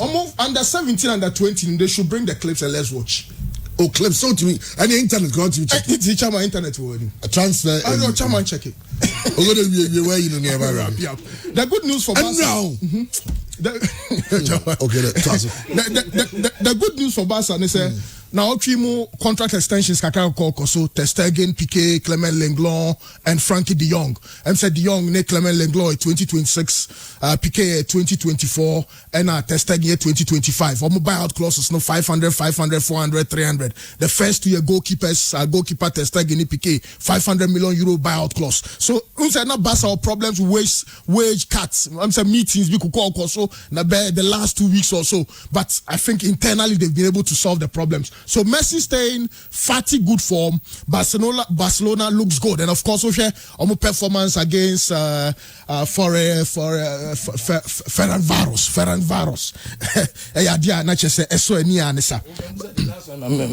Just a small break. With him no. Against the appointment in Real Madrid. Players being physical, they will blossom like Isco. Yeah. Like Asensio. I mean, those are fantastic players. Why not? When are we with him? Why not these players see? I say they are static. They are stagnating. They are simmering. They are not boiling. Why? What has really happened to them? Opportunities never, but more opportunities never. They don't pick it. You really believe that? Yes. Isco, in my estimation, is not working hard. Or say Isco disco, tenny kakrebi, but the hard work expected of a player, no. I don't think they to make shoot to 0 hours now. They don't work hard in the modern game. Vasquez also a player. Vasquez is 28 and he's become more of a backup player. Backup player. He does over right back, over ball as a right winger. So a bit of a problem. Because I have a feeling that if you lose and they are winning, they are going down. Yeah. If you lose Cruz, anybody shall move break. Absolutely. I'm gonna raise that era of superb Madrid. Yes. And they are growing. They are slowing down. Yeah. See, man, solution tema. Problem. You wake up one day now. The last season, first Clasico 0-0, the first non-scoring Clasico in the last 27. And the Clásicos there are goals bem. Inter was say careful. But even then, the last two Real Madrid winning 2-0 Bernabeu, Vinicius, Brahim Diaz 0-0 the Camp Nou. Barcelona dominated in possession. Intinano is constant that Barcelona will possess. That let's get that one straight. So scoreline. Fabra. Scoreline because Chris Amede we also scoreline. And you betting scoreline. One personal scoreline. I'm ready to come because of What's your okay. 1-1. 1-1. Yes, 1-1. To be on the safer side, to go under 3.5. Yeah, under 3.5. And I'll go both teams. Yes, go both teams. So go both teams. Draw. Leeds so I'm gonna halt here Aston Villa. Leeds in the Leeds in Agasano. This young Behadjin. Oh, good coach, you. Coach, of course, they have a very, very fantastic good coach. Okay, the technical director of the Ghana Football Association, Eddie Ninsamaba. Na Ninsamuno. Wakasa for Oba Ghana reception awenya. Na wakunjra gungrata azunti yabekan ni achechim. Waka about structural development.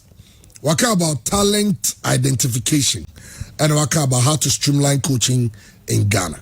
And also and then the TNA Mount and saying Corona house for no Facebook for no house for Arabian Macaco to Guasem and the reason being that unse to say has information flow no from Kaka. Koroko cry the same. That's what my afraid. Operado very good. Has a EBI for Prado. I thought that for Prado. Just not on air for information for the program. Oh, of course. And I make no. You're from Prado. And not say. Ask for this. And not say different. And now we 9% Operado cry interview. Yeah. And because you're saying Nick Casaba new coach. But I say I did my problem. Coach as all kind of serious for coach no. Obi the strom. Okay, and coach no. Say no. I was okay, so I'm saying I won't cancel any. Those are so be a kind of crab about so good. If you say I will be criticizing but I didn't say, oh, team, that team was doing well last season. Now, from 18 players. In fact, some of the players played more matches last season than any of the players almost this year. Oh, play about 14 out of 15. 10 new players. There's someone from Brazil never count. Contract one sense. Then we share Brent needing come. And we share if we share Brent 9. Na enkomodi muno. Mesre na na yamponsa. Oma na nim ko team no. Oma na nim ko team no. The politics in the team. I've spoken to 2 players in the team. I'm working Bobby. Doc, some of the players feel say, coach, I and I just saw them in call for the ball. It's one and over two. Who are normal face. Kofi, na me mini campo kranum. Anope my mini go for live FM kasa. I said the same thing. The coach gives you that impression. Me mini campo I know I get that feeling say of sudden in comfortable. Yeah. Because on comfort upon munya and comfort do you can clearly see. But that's not coaching. Yes. Today I was very blunt in the morning. I was asking you. And then so sabi hands Kodogone has never such a catch room and that's good. Hands of folk coach odum to a ja. Nkro no. Say or no to bosumi miensa yentianka. Yentianka 3 months. Or tell your friend meeting. Your friend meeting just get man. Your friend and say oh say you the Bruni Biaba. Only be edgeman. So nobody technical head and only technical director, but still we take charge of the first team. Omu Yomata can say, oh, but still only head coach. So only we take charge of the first team. but so now head coach, but only a technical director. But technical director, maybe in effect, you are telling him he's going to be the assistant to the man. Management for the visa for his office showed moves out there. On mom face. Go to Brass and say, 3 months Munchiameka. Timus come with me tia. And a Munchiai. Kim Pfizer. Bronino. Or just 15,000 Ghana a month. Kim Pfizer players, and the highest paid player Kim Pfizer are just 500 Ghana. As good, Bronino. Oh, the corner. Or to be a man as good. Ningine Baby Honsam. But I'm son and technical director of the FA. Till some no, you must say, yes, you can't check. Is it no, is it can you create trade down for? Aha. It can be almost a baby of Mubudi about to the better in my head. But Yansha, the latest sensation, Fabio dos Santos Gama, you're on a clip, so and therefore live on Facebook. The new signing, Asante Godogo's new Brazilian signing. The new Brazilian, your friend Fabio dos Santos Gama. Your Baba Shan won sentence here. Na Obi Haunye. Or your midfielder. Yeah, attacking midfielder. Attacking midfielder, okay. But to me, ball on the right wing. To me, ball as a central midfielder. The teams are all born on. Every teams in also. And I'm at for on a Brazil, you know.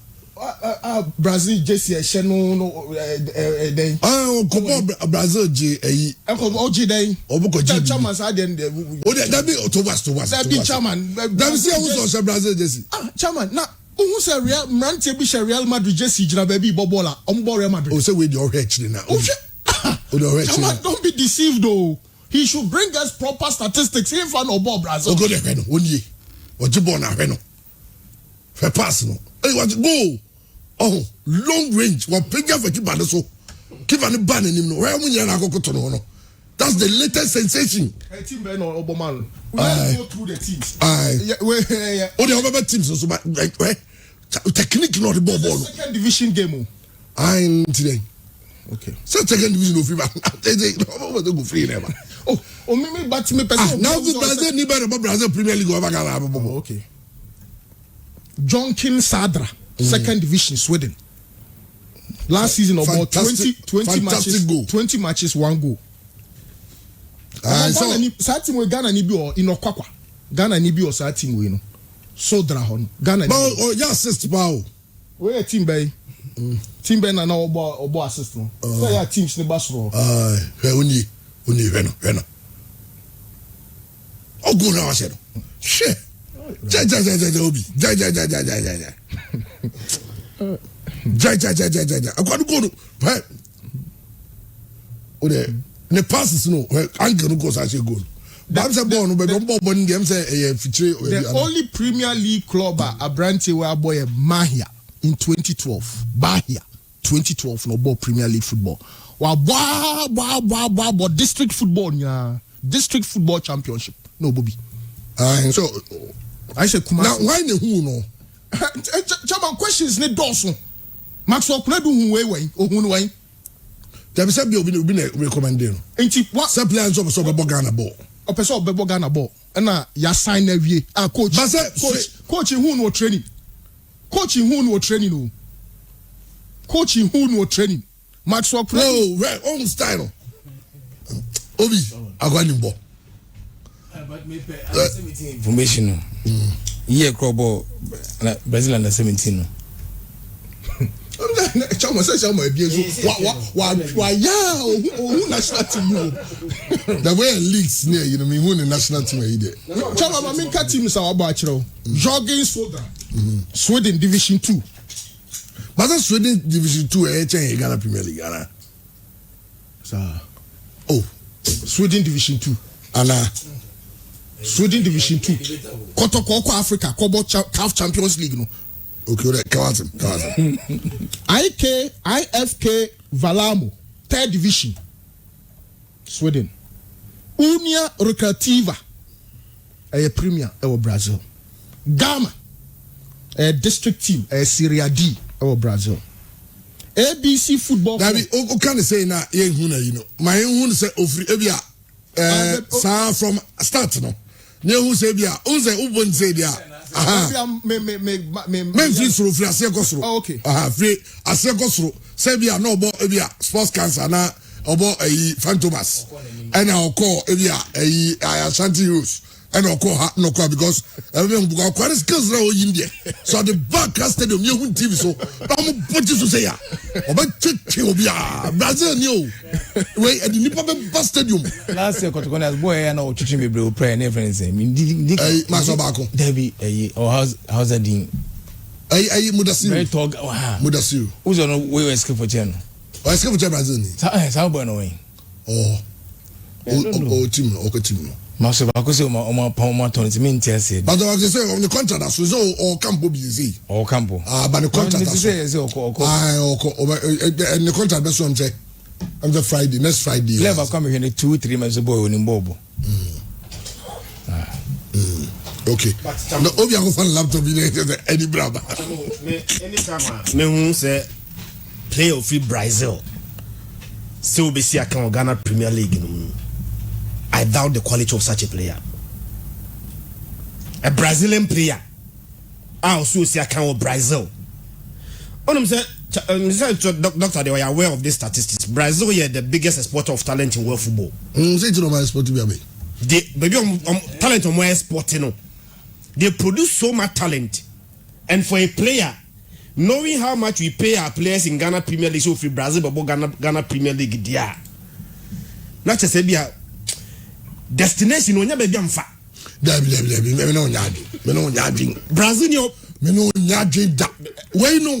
Chamo. Management focus. Chamo nyabotre. Na na bonsa ba promises say or the crowd pullers. Superstars me no baba. Chamo. Say Brazil ni ba ena mukwala enso free Uganda ba. Chamo. The beauty the ntia ne say oni me nyaaje just me so me no nyaaje. Okay, but tell say there but. So oni me nyaaje just me no nyaaje. Ene me no nyaaje. Okay. Me no nyaaje say nyaaje. And nyaaje. We agree to disagree. That is the point. And the point I'm saying is that for a Brazilian to accept say me ba Ghana Premier League say destination na known for Brazilian players no. Ono onya ho bi nko. Brazil ni echa North Africa twa bia bebo Ghana Premier League. On behind them man. That's a Brazil not team now bobo na ho. Or husband someone be go a year. Man. Open that man I say okay because Brazil someone got it is slums near you husband but I no ba on be pay yamano 2-bedroom nice. Nice 2-bedroom. And you know their house no. Na park bobo so you think be be nyanka Fichiri Park. But the chance hono but hono park ni ye enti hono me concern kakra say how he will cope with our pitch. And it's very important but say go bana go to me excel there will be good. But yanka kai ho kakra 2005 Brazil for be bagana. Brazil for be bagana ha. Me you know so daily graphic sports a reporting Kodokode 3 Brazilians we buy and say it for Bekaya Oko use that so near van to Facebook na for Abigail to one with Abigail do I okay yo it's I'll say on salary wise Ghana League is better than Brazil. That's not true. That is not true. Asamoah James, please, that is not true.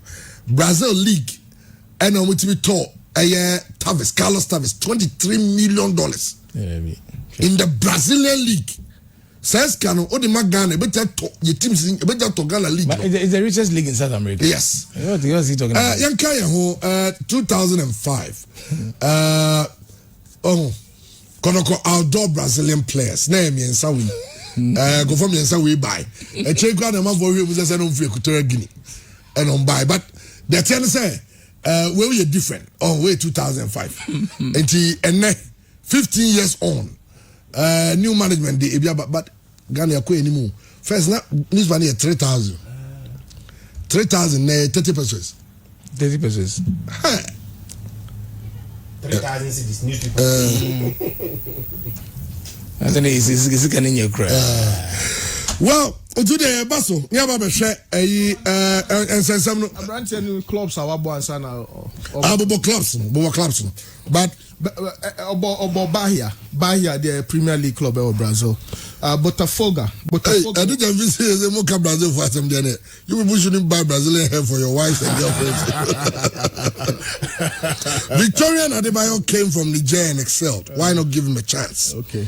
Victorian Adebayo, the thing is that he played in the Waffle tournament with Niger. There's always an excuse. Of course. Abrabona air bonny. The Pia baby, Papa womb, Bonnie womb. Of course, something that you can say one man's terrorist, another man's freedom. Yes. Fighter. So go be so be so church and I can say you want that in some me. Absolutely. So you check today, but the consent should be tomorrow. And until assemble, we'll raise the concerns. This is a player the coach has not seen. Where is he from? How much did he get? How much is he getting? Where is he coming from? You know, there should be clarity. He's a 28-year-old. What is he coming to do? 28. What is he coming to do? Kotoko here Brazilian. Talent ne crowd no. Ebi ni kroma na ebi ni ebi brema. So what is it? Okay, chairman. Bahia Premier League club. Botafogo was Serie C. Until free Bahia to Botafogo, no called Soriano BA. Soriano BA, they played in the Serie B once. Oma retrogressia and Oma to me abafom. Yes, he was going. So from Soriano, he went back to Botafogo. Botafogo to Imperial MS. Imperial MS, no, so no. Almost a Serie C. See, almost the almost serious debt, labor debt and tax debt, and also or the free and I'll call him and I'll call Gamma. Gamma no a district club. Yemfan say KME. Now football club beyond say omo KME for now or tournament be omobo. Into no see Serie D. Hona okosi na kind in the 2017-2018 season. And I'll call ABC. Or call Itabania. Itabania so no. Itabania Football Club, Serie D, and she Serie D, and fancy third division, and Okoye. Itabania to ABC Football Club. ABC Football Club is a regional championship side. Into, for example, Kumasi team against Koforbia team. No, Kumasi team. No, Obama against a regional competition. From ABC, he went to Trabaldoro. And also a championship side. And I'll call Veleno. Veleno no, I was Sweden. I'll call 2018. And a third division. Of free hono and when your football club are more and son I'll call the very latest one I'll call Jean Compen Sadro. And also a second division I was Sweden. So the 2018-2019 season about 16 games for IFK Venamo. And Sana Oko last season 2019-2020 2020 season about 20 games, 1 goal for Jean Copen Sodra and Asisiano Wababesi Akai Amakumasi Asante Kotoko. The valuation is 125 million euros. Sorry, 125,000 euros. There's absolutely no data. There's absolutely no data as far as national team assignments. Well, national team, they say you better check they say, and I'm doing that. I'm not getting any but anyway. When you get them starting, like you can get them also. I also wait to said the chance of 28 years. I just said under 17, 12 years ago. Yeah, no, it's 16 now. Yeah. That will be 2008. Yeah. Is it 2008? Brazil under 17. Under 17 squad. Yes. Yeah. It's very simple to get. But I'm just hoping, say, see the DOBB okay. Kateche Chris as the CRB is defending Kotoko on behalf of this Brazilian, but was talking really against Haas new technical coach. Some Kumasi presenters and bias there. But no shaking, Haas shall surely win the league. Just to be your mechanism. That's it. Got a check, Chris. Got a check, and then me want to be made penny as Hey, Ghana. Brazil anyway. Waba. Na, the Tieni, Unim said, and na, Obi say, Ebia, I don't know, but it's becoming a norm. I say, when you criticize something, maybe you'll be here. Based on maybe a player, maybe officer, he's not being treated fairly. me was a man was the player and we campaign a manana.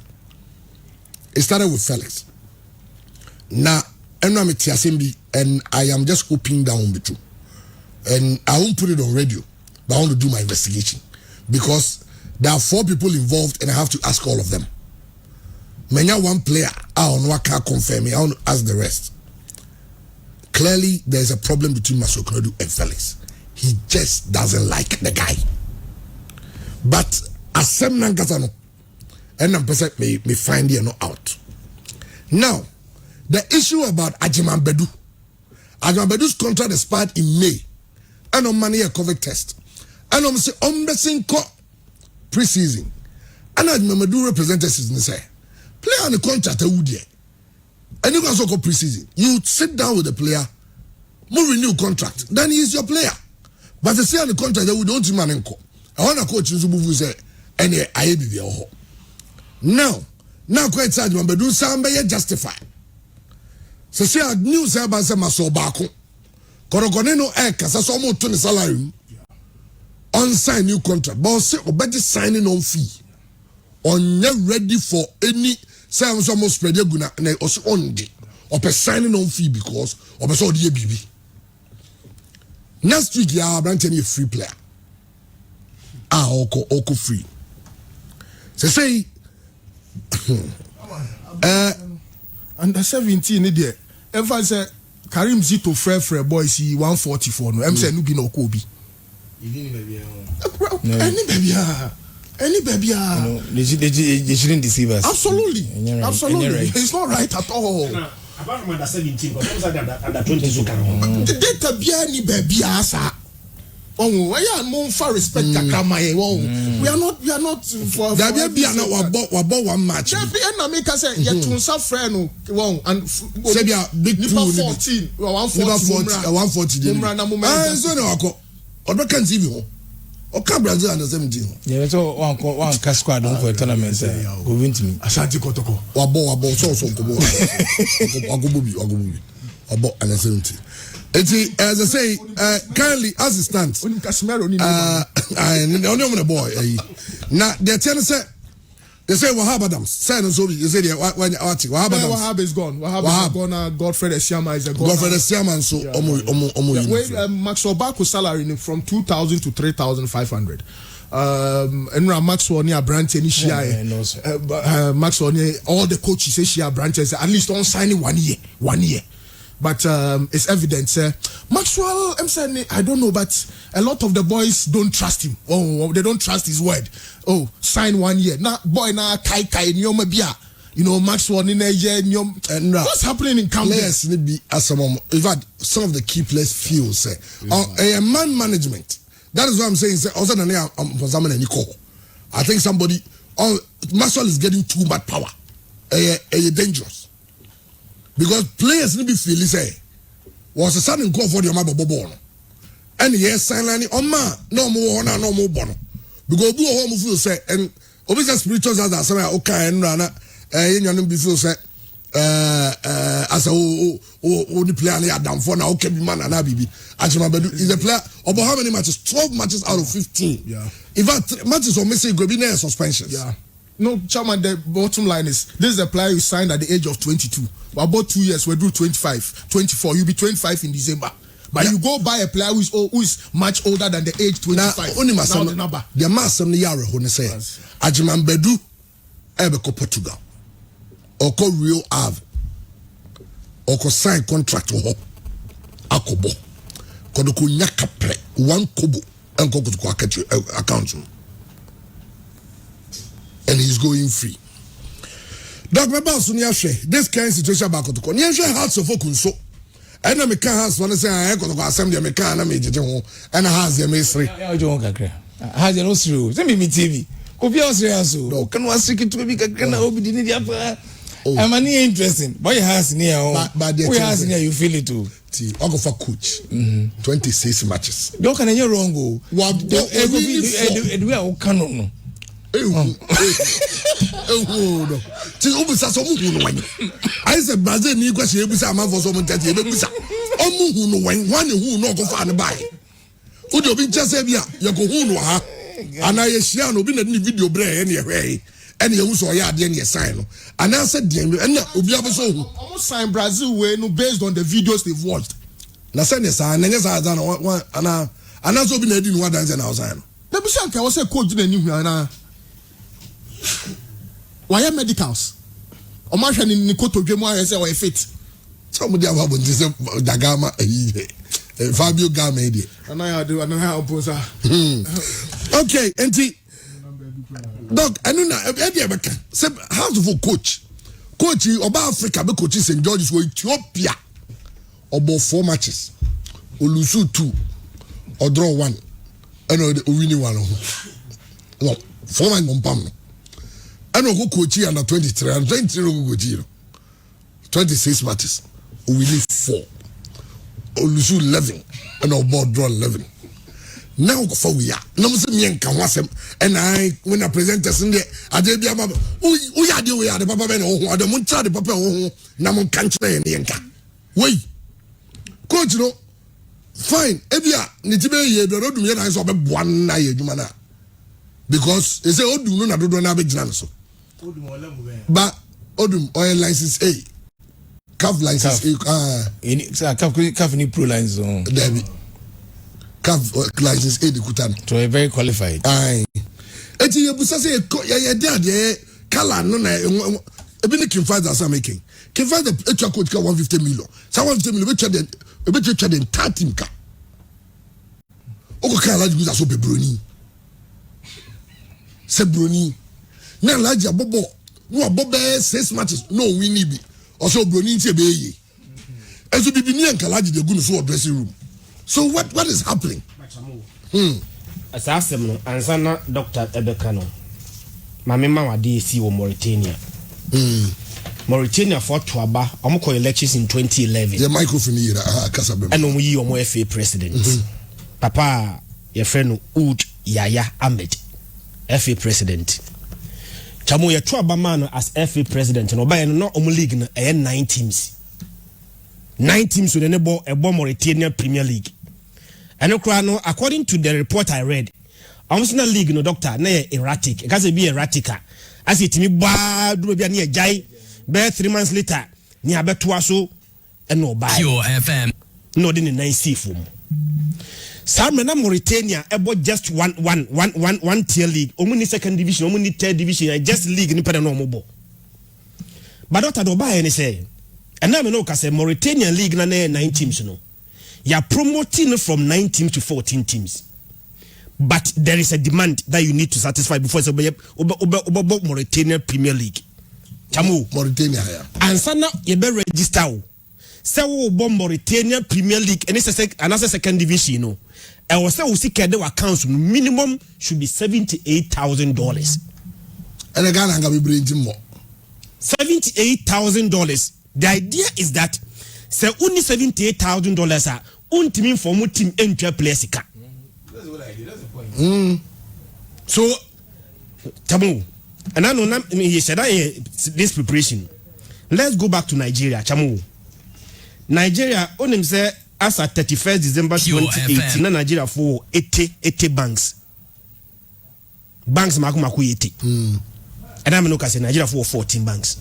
Ghana has Kika banks ni nabuma say 14 banks. It is better to have 14 credible banks than to have 8 omuntimi nyadwuma. Say Ghana has go yes. Onim Ghana dey ntini see. Ghana dey buy. Aban say asana obetimi operate bank Ghana has say no. I was say minimum balance should be around $84 million, 400 million Ghana cedis. Unni says Ghana untimi nya bank.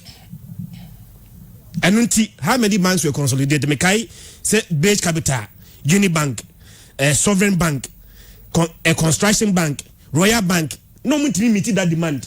We merge them into one bank. That's my dream. English Premier League. Almost canon. Teams now about top team on top tier. Now say 20 Premier League teams. Second division is 24 teams. Yeah. Ghana has here about 18 Premier League teams. Second tier, 48. Does it make sense? See, in Premier League, 18 teams. But second tier, no, 48. Does it make sense? when about 90% of South 48 teams cannot even pay their players. Me son a criminal mommy. Who did you buy me emotional about it? Say uncha player. It doesn't make sense to me one bit. Oh, Cape Coast mysterious emission does mean 10 months. And a friend from the movie 3 months. Players been 450 Ghana cedi. 3 months pay no. Bachamu, only say Papa need decide and buy no. 450 Ghana not be a bar. So over time. A bit deep sir. Bachamu, me say in Mauritania, Papa need decide and buy no. There is no player in Mauritanian league either in the first division or second division. Bosumi Basuma yentua neka. Ebin si da. Tigana say criteria be na the ejina say you need to meet this criteria before so be a division 1 or a Premier League team. What the financial demand? And so anybody can form any team and become only the MA no. Nipa na mo licensing committee subcommittee ne so no. We credible people. Cause only momo. So I'm say why are they not? Is it not better? Is it not better for us to have Kakrebia, Ombetimiabo, and make it better than to have it 80, 70, 48? About 70% of that 48 cannot even pay their players. Okay, Christian China me for wins. So said, "Dog, minya time no me mau na." On reception in Ghana, the technical director of the Ghana Football Association, Bernard Lippert. I say I visited a lot of African countries, but now I'm in Ghana, and I can say it is positive. It's a positive feeling about the lifestyle. Everything is calm and friendly. I can also feel the people are supportive. I had a long discussion with the General Secretary and Professor Minta, where we exchanged our opinion about the future of football. So in the moment, everything is positive, and now we have to start work. On structural development, Bernard Lippert, I'll say, football is not so difficult. It is the same everywhere, but we only have different kind of organization structure and different kind of culture, education. Education, which is very important to develop a country's football. We have to find out the DNA of this country, which means we have to develop our national football philosophy, which I cannot decide alone. So I need the help of the people in this country to define the DNA of the country and then follow the structured way through which youth football will be organized and bring it through the youth national teams to the top. On talent identification, there are lots of departments which have to be developed. And it starts with children in the schools. That's grassroots football, which must be better organized. Football in schools or festivals should be able to produce best talents between 10 and 14 years. We need an early talent identification, so we have to define most talented children within this age and train them in a holistic way to find out the best talent. We have to also write down programs for all youth national teams to develop them step by step. And if we follow this way, I am sure we will be successful. On how to streamline coaching in Ghana. So this has to be adapted to the cultural education, and all coaches have the same sense of football and want to develop the players in the same way. I made a research and I realized that we need help when it comes to infrastructure, manpower, manpower. But the most important thing is to structure and organize everything, which is my main target in the next 2 years. I know Bernard Lippert. Kofi, is he saying anything new? Debbie. Talent and education. Man, presenting a whole thesis also in here. Yeah. I took my time, gave the structures. France for the Clairefontaine. I'm gonna pick a talent and between. Who listen to me? I give the rules of academies, rules of course, how you can integrate course and academy, how you can get that structure, that level, no, that baseline, the base of the pyramid, how you can make it solid and get clear progression all the way up. 180. We're just playing with words. So we've known this all along. It will be a come back 20 years. So what is new? What is new? Oh, okay. And coaching. Then I mean about coaching. Mama blueprint. Say, I don't know. Ghana mom. See, when I look, these are naked coaches. Me share Duncan, me share Siki, me share Odum. I told you by this time, a team like Otukone has former, as a master card, a former player, team the master be. I was like a former Blacks are top player be. Say be August I am for num level be. no coach has. Makasa same ways players who play the highest level no. Me we see omo knowledge coach no. You can learn from small coaching course. You can learn from working under a good coach. Except being a doctor, only doctor be only you learn a lot from the person. You become a good doctor. Tell a coaching team, no man Lampard no be no more advantage because he worked under coaches like Mourinho, all these coaches. You learn. Unless you are stupid and you don't want to learn, you will learn. Because you come here, do obey organization, do obey when they come on with how he motivates you. So you learn. Until when you play, you want ball to a certain level be here. Many people magana, and I say, every year be an also, yeah, most sponsor, if you be a level I would do. You give yourself target. Yeah, never random. As a Ghana, yeah, if you maybe any maybe sister. Germany did the same thing. England did the same thing. Belgium did the same thing.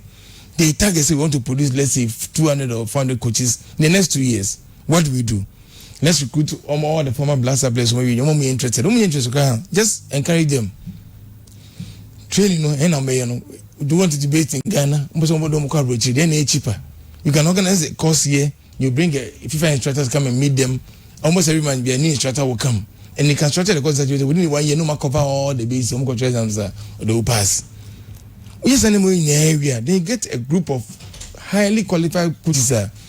First of all, we're born to the highest level. And yeah, in sort of what they may come back to football knowledge and I can never compare myself to be a wobble ball. I could do certain level. Yeah, I can never. I shouldn't even dream of it because being part of the game, no, something it's learning on the job, reading, watching. Will help you understand the game to a certain level. But to be a wabobino, and the son can more better than you.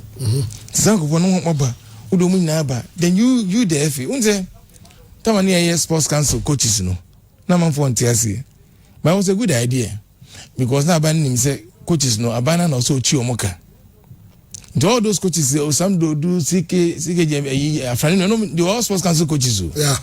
And they were being seconded to clubs. Yeah. So I buy a bear, almost salary, constant. Yeah. And there's a reason for that. So that you know, say, at least all your big clubs are guaranteed certain quality of coaching. You know, about Odum. Odum may be good. I mean, you'll be a medical lecturer. Do I know Odum? I don't know Odum. My favorite team has a coach Odum.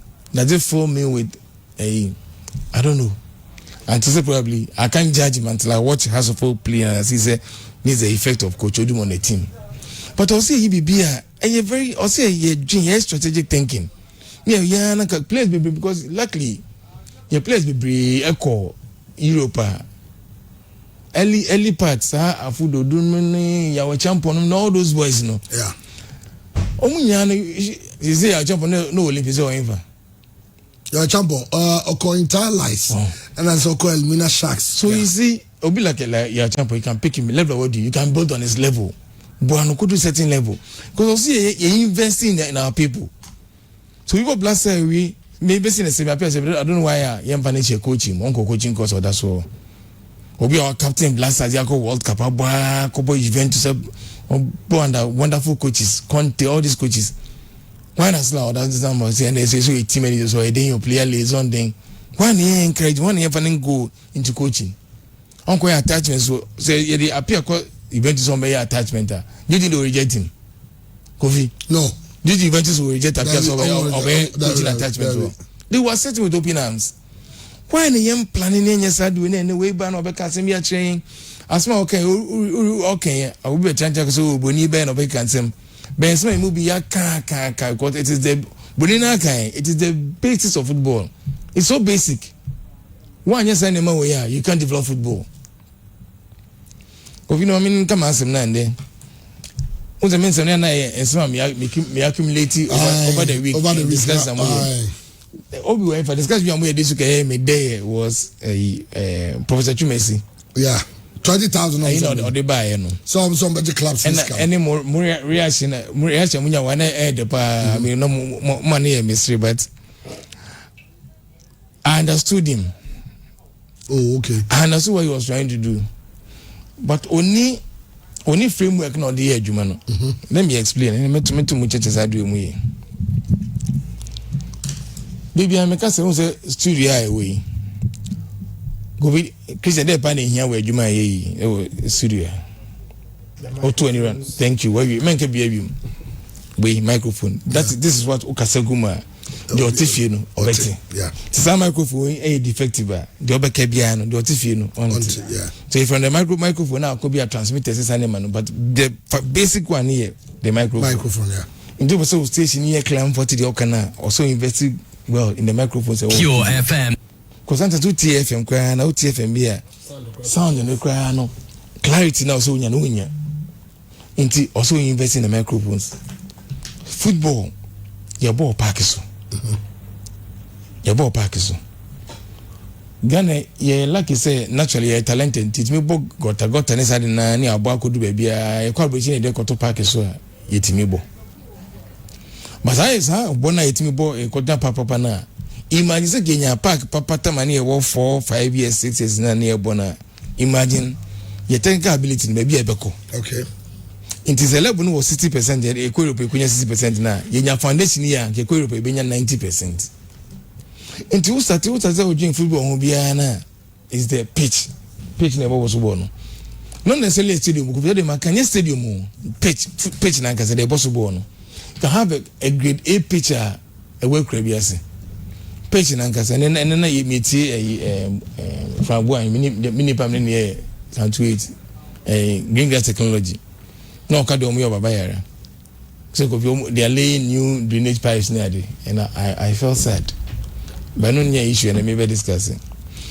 Into pitches, no. So you'll be able to develop football in your country. Your first baby so attention quality of the pitches. Now, when you name here, your tropical Ghana, your tropical climate. Last week, you shooting at home, Marcia. In the effort are we here to produce a quality picture, Hano. And also, yeah, and also, into at least pitches need there. And none of me share start times at the point of we old matches. And none of me share to connect ice gold. Kumasi before you ever tranquility league. I'm a shock. My supposed to pitch in pa. I'm over to Sabono. I'm Rahu.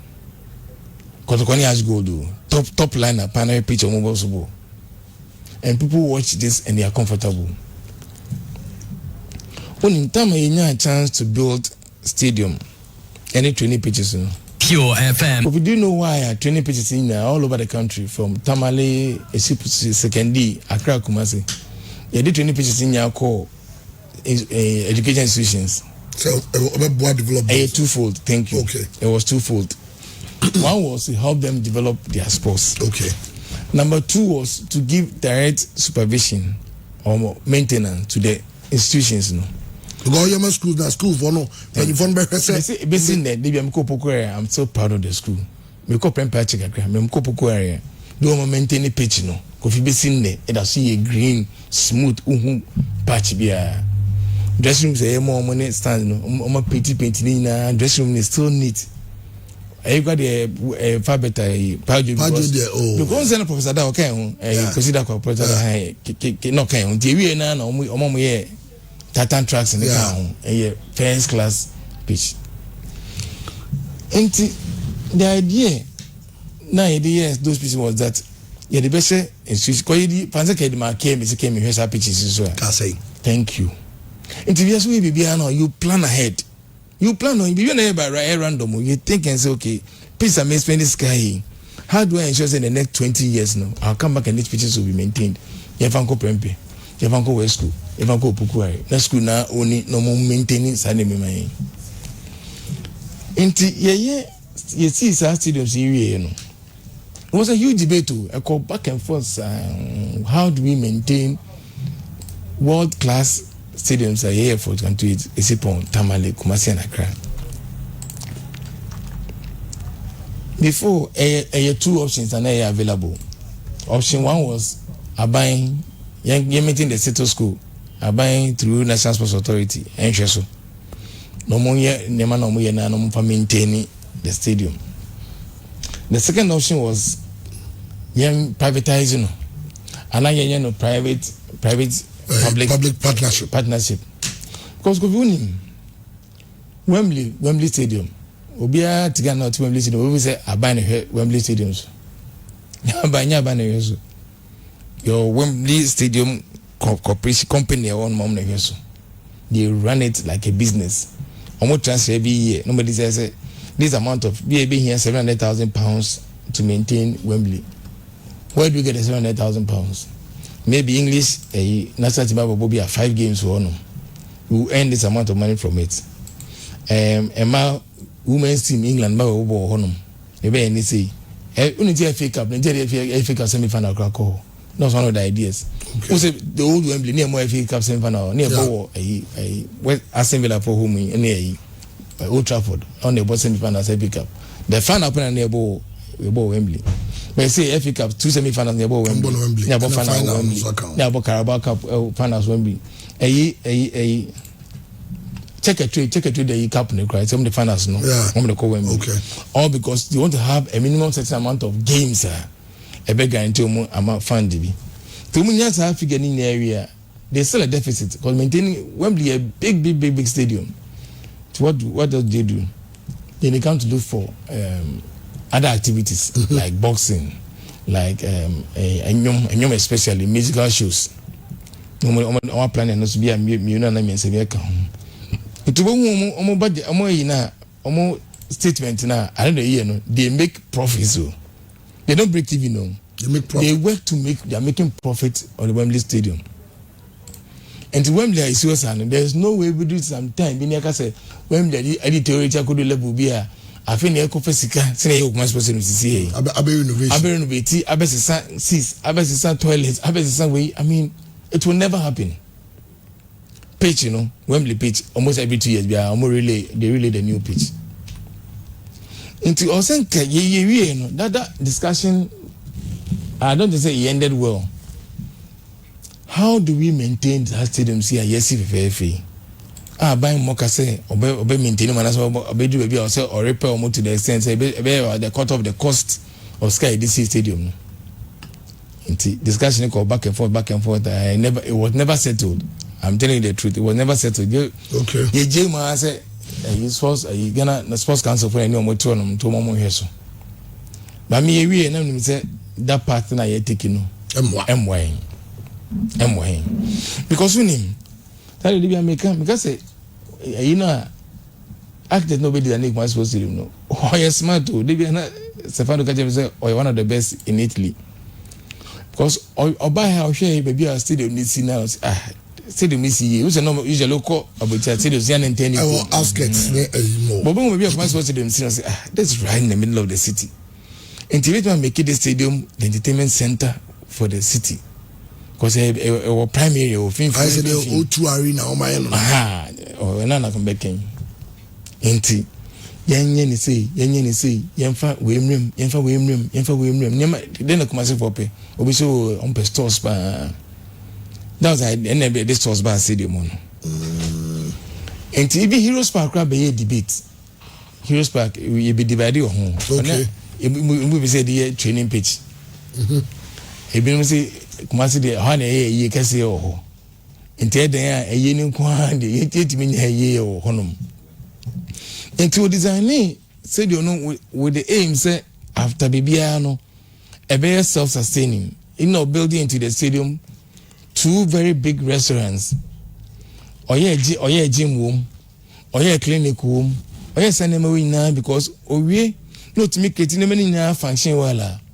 Those little things, no shops na they own no I don't know year no generate amount of money here. About the baseline for the maintenance of the stadium. So that baseline, let's say I know cover 60% of the cost of the maintenance of the stadium if you use all these facilities very well. And to give you our 60% of the maintenance cost. Then you decide I say what activities now some you say they want my the 40% now can. And what else do I need to do to make profit? Because we see bisa prime area now see a beautiful structure size stadium size prime area. Also to mean profit square frame. Now the further develop the whole stadium because stadium na yeah. One of the things that I may catch on was athletics, Ghana athletics so obi odi athletics chibia we say athletics na koma Kumasi. So about Kumasi yeah students athletics those days so they compare a level of activity woman Accra Kumasi was ahead. Misano Kofi ne etimi kofre Ghana Cote d'Ivoire games. We it is remember to be. It took a be a Ghana Nigeria games. Ayo athleticism go on. Let me Ghana Nigeria Ivory Coast. No, athletes ne Nigeria. No member of Sports Stadium. Yeah. Ne omni in national athletes no. Kise me tell you say Ghana, your number 1 national league 100 meters square minim. Obi am di ball at say minim. But at the age of 8 years, 9 years, 10 years, I could tell you all the number 1 athletes. Yeah. Because I see them. I need to carry them in my stadium. So, intina sani many nyans once for pay athletics in intino. We are sad na. In the power you earn some revenue.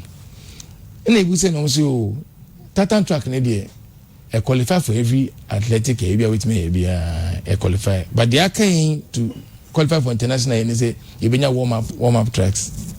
Because only warm up tracks you can attract some international competitions no. Inti I didn't say scoreboard that you know.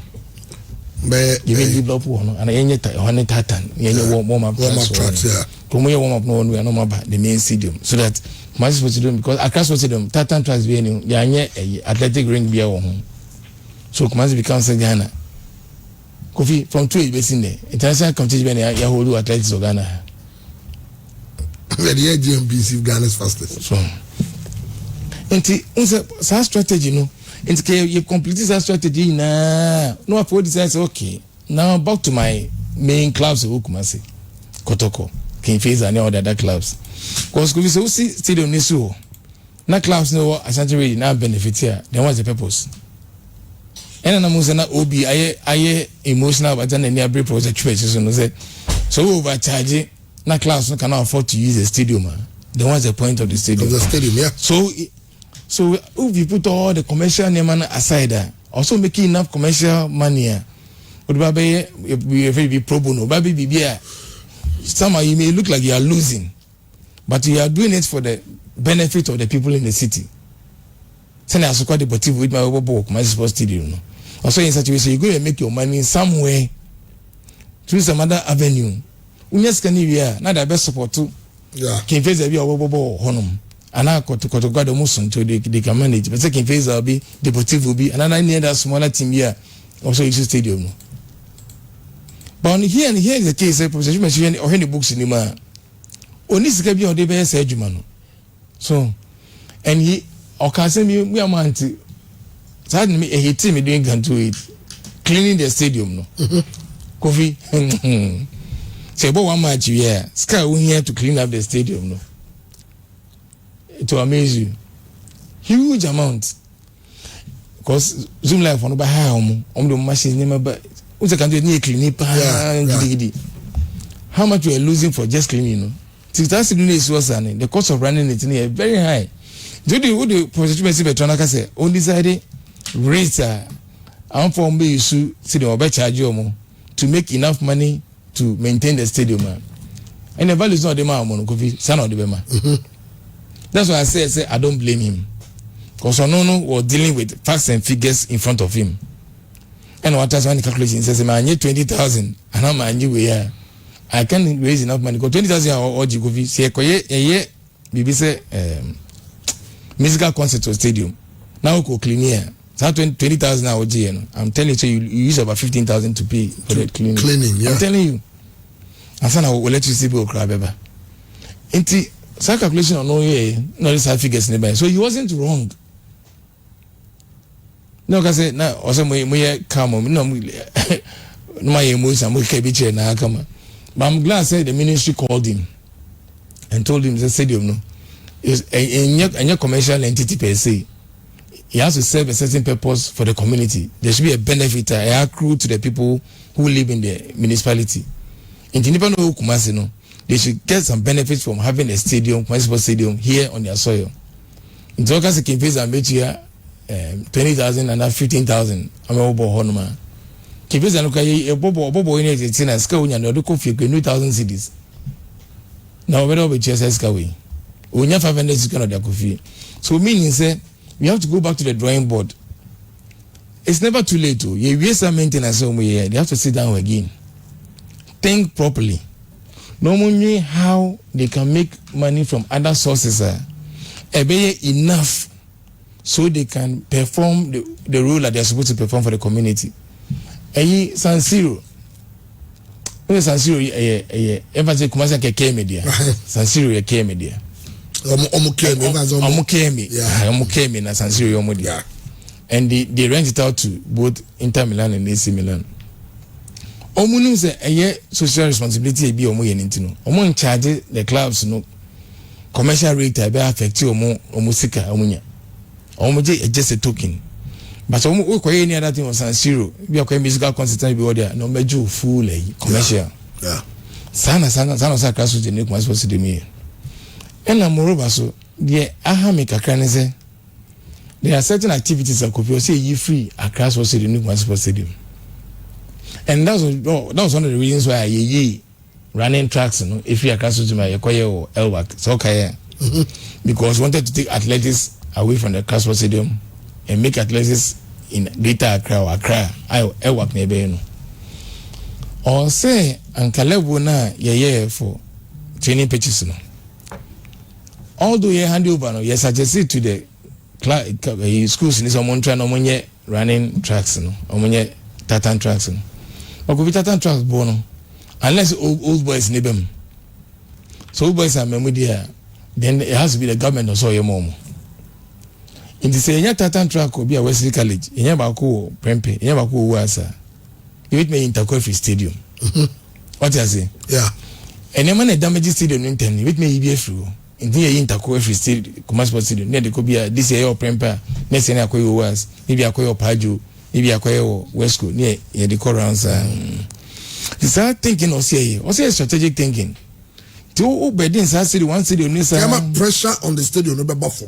Because you can do within 5 years now kunya be bree attitude. And kunya damage na only time damage neighbor. So I do him. Damage never damage. Say kunya jubilation no. Tako for na say for special kunya. Say school for no school for na say. Omo na ma corporate. I mean omo yeah ko head board here Halis be say stadium kunya. School for na say stadium kunya. Then I don't blame the students. Kunya students that exuberance na was true. But that's not what your manager no. It's for you to plan and do something. I'll be stress no. Every city so I could be before. We next a year we discuss here. Yara Kotokone has in sense. I know make to you COVID no. Time na na bra Kotokone has then. COVID make COVID can create because me doctor am about the people want to listen to me. I'm already concerned about say teams now COVID test no go friendly. Inti so we COVID test now quite friend go friendly and that team now no go and testing one negative test a waste of money, waste of time, waste of everything. I say test and it should be about Sunday say Pure FM who's a FIFA protocols no demand say also 30 players 48 hours at least 48 hours before a match yeah. The reason is Asafo in Jusine Keke and the same reason at the airport protocols in there only a test of 72 hours 72 hours yeah now they are back because Kofi say me na more COVID na me expose Christian Twitter test na a PCR test na sensitivity no within 48 72 hours no we show e be no nya symptoms cry we show say virus that ban mojim and on ma you choose 48 72 hours no in so case matter say for dreams for your model weekend yes and loss baby you be start league in 3 weeks time unless you do another one before the league starts the omai a very redundant then no me feel say or say wise about this COVID protocols and any Ghana situation any compared to Europeans no COVID we've done well okay those is many brand make casa COVID that you done well it's virtually under control. We are doing better than these European countries, mobile league, England, France. We are doing better than them in terms of COVID management, and like numbers of our country. And see if we can relax a rule sneaker because in this and the test is also expensive. And here, no, the test cost is not being borne by the clubs because the clubs cannot afford. The government. They are buying there. And you know, and anything about me, if we say, see, if you have to go by so say a test before every league match, we can't do that. And then you're intimate. We can't afford it. So probably you can do like 2 weeks. Every 2 weeks, the teams will be tested. Because I guess say, test, call to the teams, send the teams to the labs. They're very good. So they come around every 2 weeks and test them. Now, but me, the main gain is teams, so many teams, so many doctors, and I have me. and it's a requirement. Yeah. For the league, playing the league and all that. But they still don't have it. To come on, doctor there. I gonna on the bench sure say protocols no. Yeah, Australian head because anybody you refuse to so when you be on their net do this, wear your mask, do this. And now we doctor no COVID that obi enya COVID that so we don't want command me obi enya COVID that you know. I mean my COVID patients more than 20 to 30 cry. You know. Okay. And you clear, you know. And the doctor know when he's with them or company there will be issues and they will not be our isolating in them. Now later go testing positive because no one find yet others no. Okay. To one of me feels also attention echo. Yes man, but the league they sayable. We miss our league or sayable. Because if you ain't COVID a case of Ghana, my levels are low. Or they compare mobile league now, we are better than them. So why are we not playing our league? So you should play a league. But you take precautions, the league never bono. And go for another issue I'm rain. By issue of 25% of fans no there. I know they I mean make say me president to try to muda. Near league na yebo kwa ni 25%. 25% but Kotokone has there, bro. Exactly. So we take Kotokone has then also more enforce it. And open a bit out. They Canadian. It's na say me show old matches. Has no only power class was it Kofi. Nipo see them come no 2000. Only ni has ba with me time if you protect Kodu stadium pa me nyeba bigana ma megina ayebi. Unyeba bi nyina so what now be a wugina ayebi kwa na me nyabi. Early 80s pa only ni has wa class stadium. But me feel only has so TV na nipa ni nyati VIP standing him. The rest of the stands in empty. Nipa one virtually I come no 2000. Venues are many sure of. Venues na see anyone. Baby. Unse media masi nipa komo matches. Ti media na ya dey ando example. Nipa ne yomu jejina hills ne so sa. Ti no hono say ye penko for a omo ensure say they will stand apart. Yeah. But 25% the yenya. In the league we should get ready and play our league. Oh, okay. Yamra Kotokone has so. Na yenhwe okay.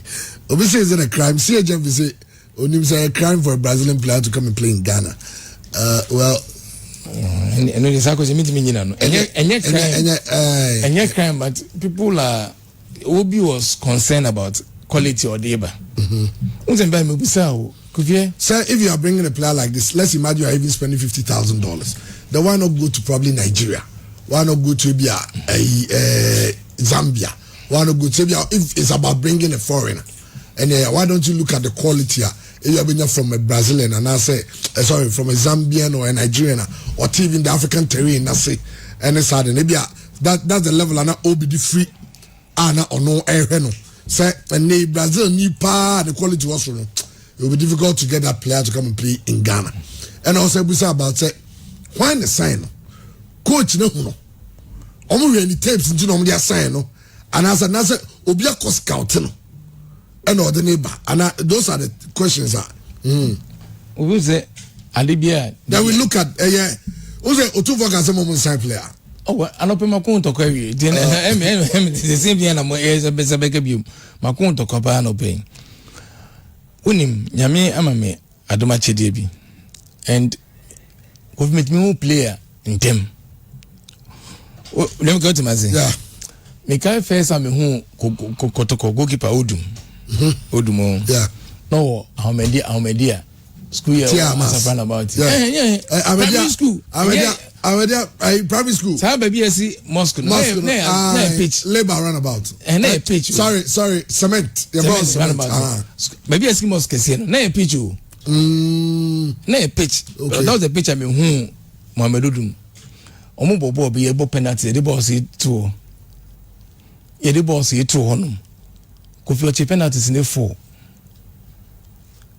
you know what I'm saying on can only later me catch later me share no no can say goalkeeper way that your goalkeeper no primary school okay primary school goalkeeper Abedi Pele first time one Abedi 1981 and number stadium has near ITU FA Cup your ball 1 your ball first your ball 2 in a ball replay near show Pure FM Abedi Boma ITU that no you have 16 years that much na offense 8 years no Kofi Abedi ball ne kan 9 do be get ball na page na ti obi no ball be on so ball on her ball yeah be the jibbo you was then any player so it was our 16 no ye nim no Martin didn't say aka coast don abu more no coast but the day me who was that their game the same thing me who was Sebnapia person who Sebnapia no you're promoting from Colts and a Kalusha boy team Bruges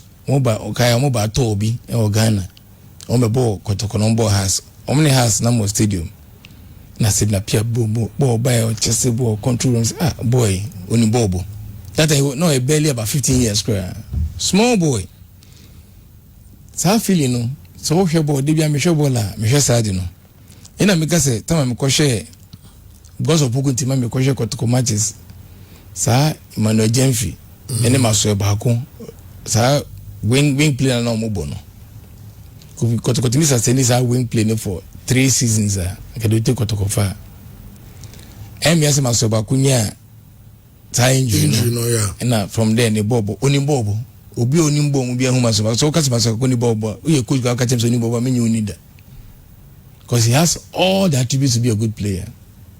You manage video no you say we want to ni pace, ni dribbling, ni energy na holding. Ono go say whatever. Oh come. By see making progress. I think he's progressing. Well, we say make us all from. You see, into sa niema no ene ye dey into uye team a. Sa as also my reason they tell me about those matches no. In fact, I cry by Dr. Cheba no. He says about Africa because he wants to expose them to Africa. Yeah. And now I'm build the experience. And I bought into that because that team, you know, even they now because they got penalties 4 to go in. Me has na me suma got I was sitting there with my brother Yabo. Yeah. Has na kotoko ya penalty we have yes we nimbo e go for we the last of my events Amos got body there say no. It was unbelievable. 4 penalties. But that team you could see had potential. They were key players. They don't make players be actual key players be key parts of the team no was okay. Omoko Munisa Zesco Nuna de Bobonina and Canon Bonina. You could see say aka team no be 1 year, 2 years, 2 or 3 players. That team was capable of winning the Confederations Cup. The gap between that team and our team is no more bono. No, in issue. Saboy and Penasem be second striker to Yakubu and Shafi Fatao was a fantastic player. The free kicks. Last time Ghanaian player on free kick boss and I check or the free kick to a boy and near Kushi. They were in a boy on about me from Penasem. Omoko to Uncle Tony say. I mean, Gambus on the minimum moton. Those players they were no the key pillars in building a strong team. There's a issue in Asafo and the young got 10 players.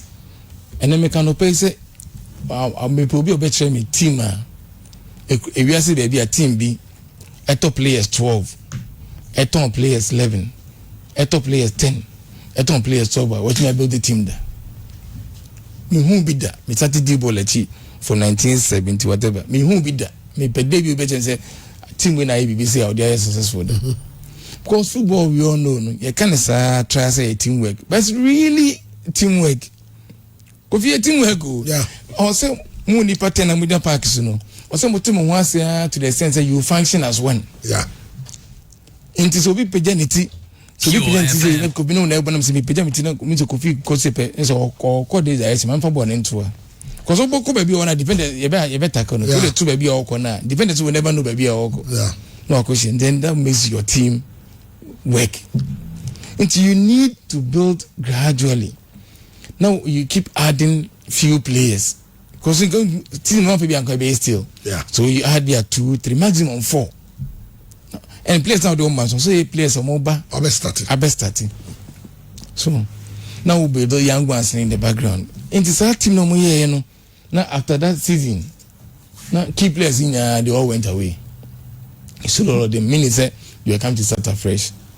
And predictably they did worse. I promised me qualify money zone group stage so the team was retrogressing, the team was coming back. Then panic setting near 10 players. But when him Menshaka Assembly. It was wonderful. Me tell managers to the board say freeze player recruitment because no matter research. So Professor Kansanum Group say that thing is not working for Kotoko, and it's so obvious that it's not working. And I'm mobile and I'm say more pacho. Yeah, new group, a new coach, whatever. And you have chance to recruit some players. Some recruitment. I don't think if mention you say they're going to recruit 10 players and come back me. Because I can assure you, say, I'm telling you, say, if they knew, say, beg to allow them to recruit, you were going to recruit 10 or 12. Come on, because they knew that had been the bane of Kotoko for the past 4 years. No? And the same with us, you got 12 players. It's a joke. It's a complete joke. Nobody can build a team that way. First of all, I'm betray men share. And commenter, let me go to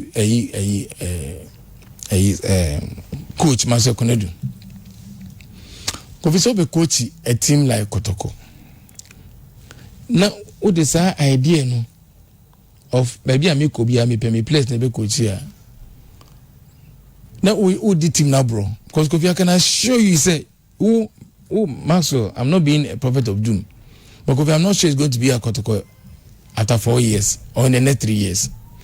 And to Ubana, what you need to do is look at the structure of Kotoko and the future of Kotoko.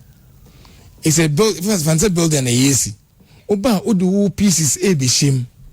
No, he said very soon you may leave their club. Another person come and take over.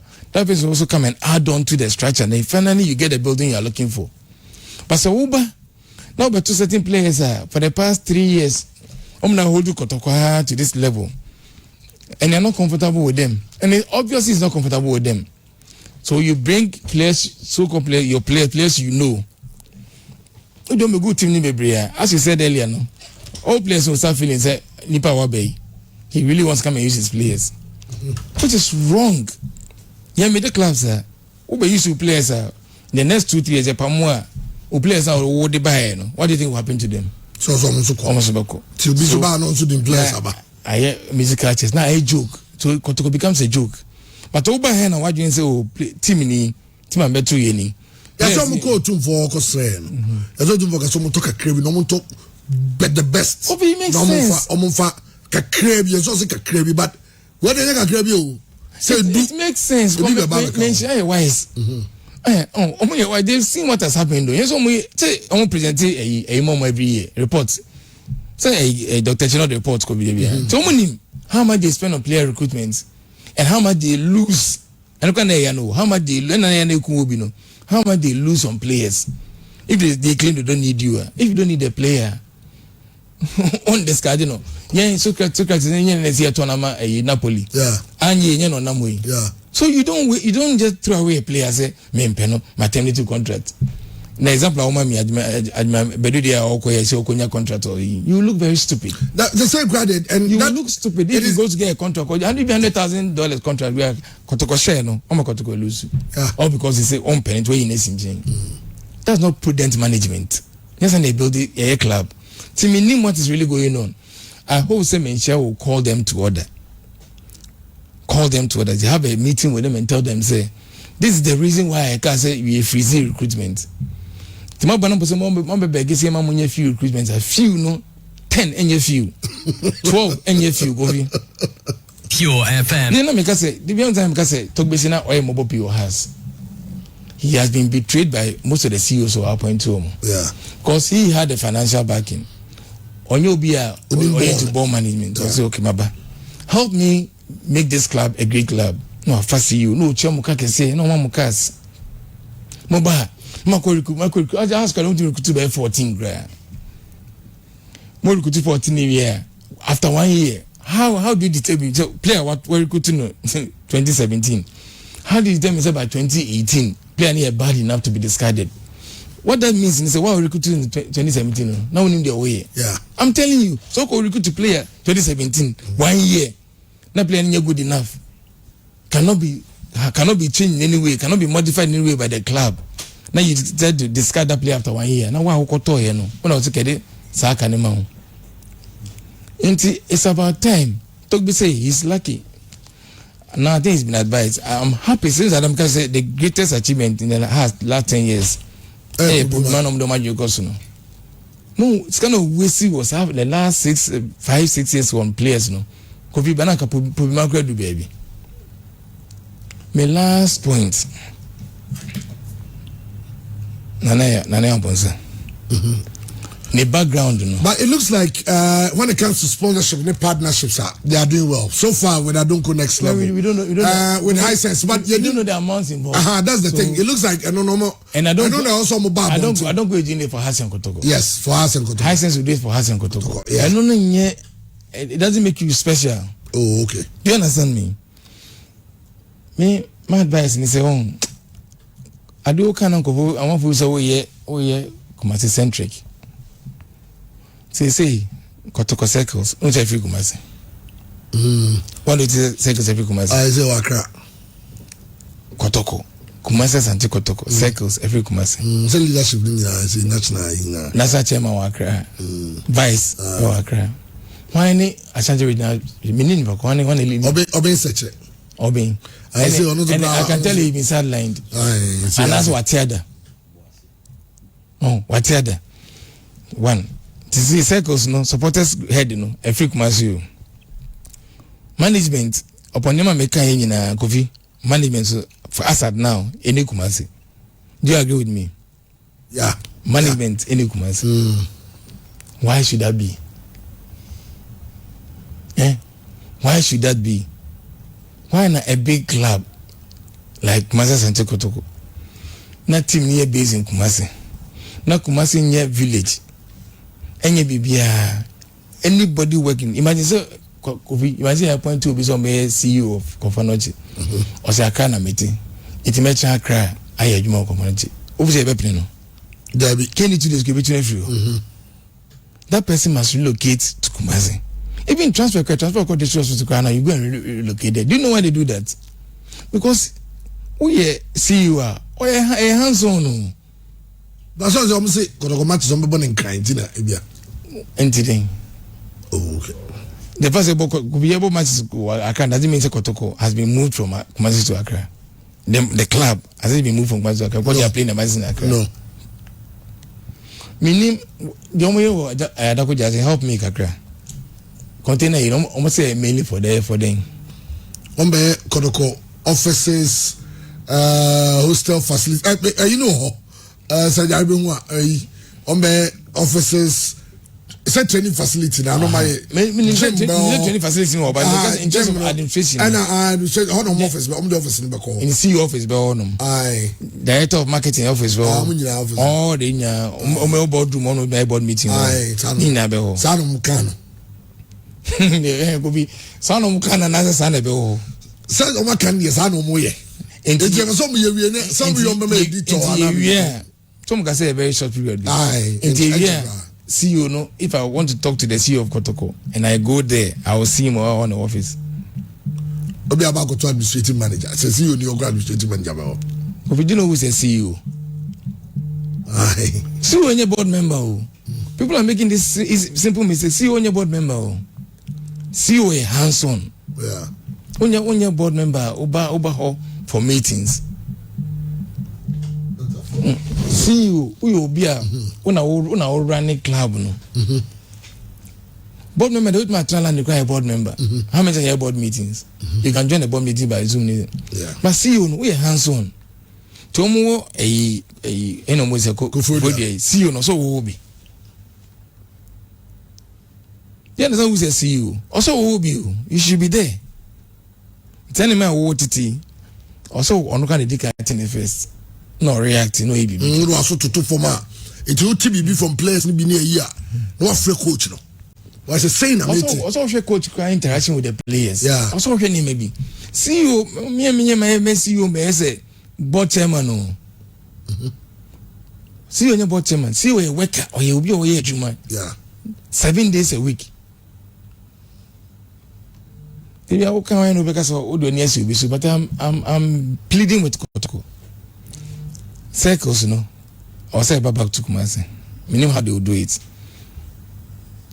I have a feeling like omo your friends omo constitution. Also come the same say either the chairman or the vice should always be somebody from Kumasi. Yeah. Because it is important the base of the club is always represented. Kotoko supporters in Accra, omodo super, but they can never be more than Kotoko supporters in Kumasi. Ain't see that. Also Obensechi. Obensechi. To me Obensechi, me so the UT sports, but say UT Kumasi for enter wonka. If you are having issues as to how you can contribute to supporters front na unyamwa be kan wansem na Kofi no ne omama ka no kenebe no metuma asuma ma no ya because to me hu Kotoko e wa Ashanti region view is dead, it's virtually dead. Well, last one I brought you by Augustine said this go better be Obepacho Augustine Paul Obepacho your agents Obepacho no abuane pa ba me dey na pacho no nature pa ka me anyantum what onyintu because what disappointing me, he needs to prove himself. One can say, if you should be your papa and your reward are demanding, and not coming down, no, your man, Nelson. Because no, only ye cousin and him, sir. It's very bad. Although I apologize, no. Upon your lesson in life, will be your papa, and I can share the man. Yeah. Well, Baby Jada Samoja are completing the move to Lagos Cities. Jada Samoja will be playing for Lagos Cities. Why am I Kotoko? Why? Say it's Kasem. Say no, say money free.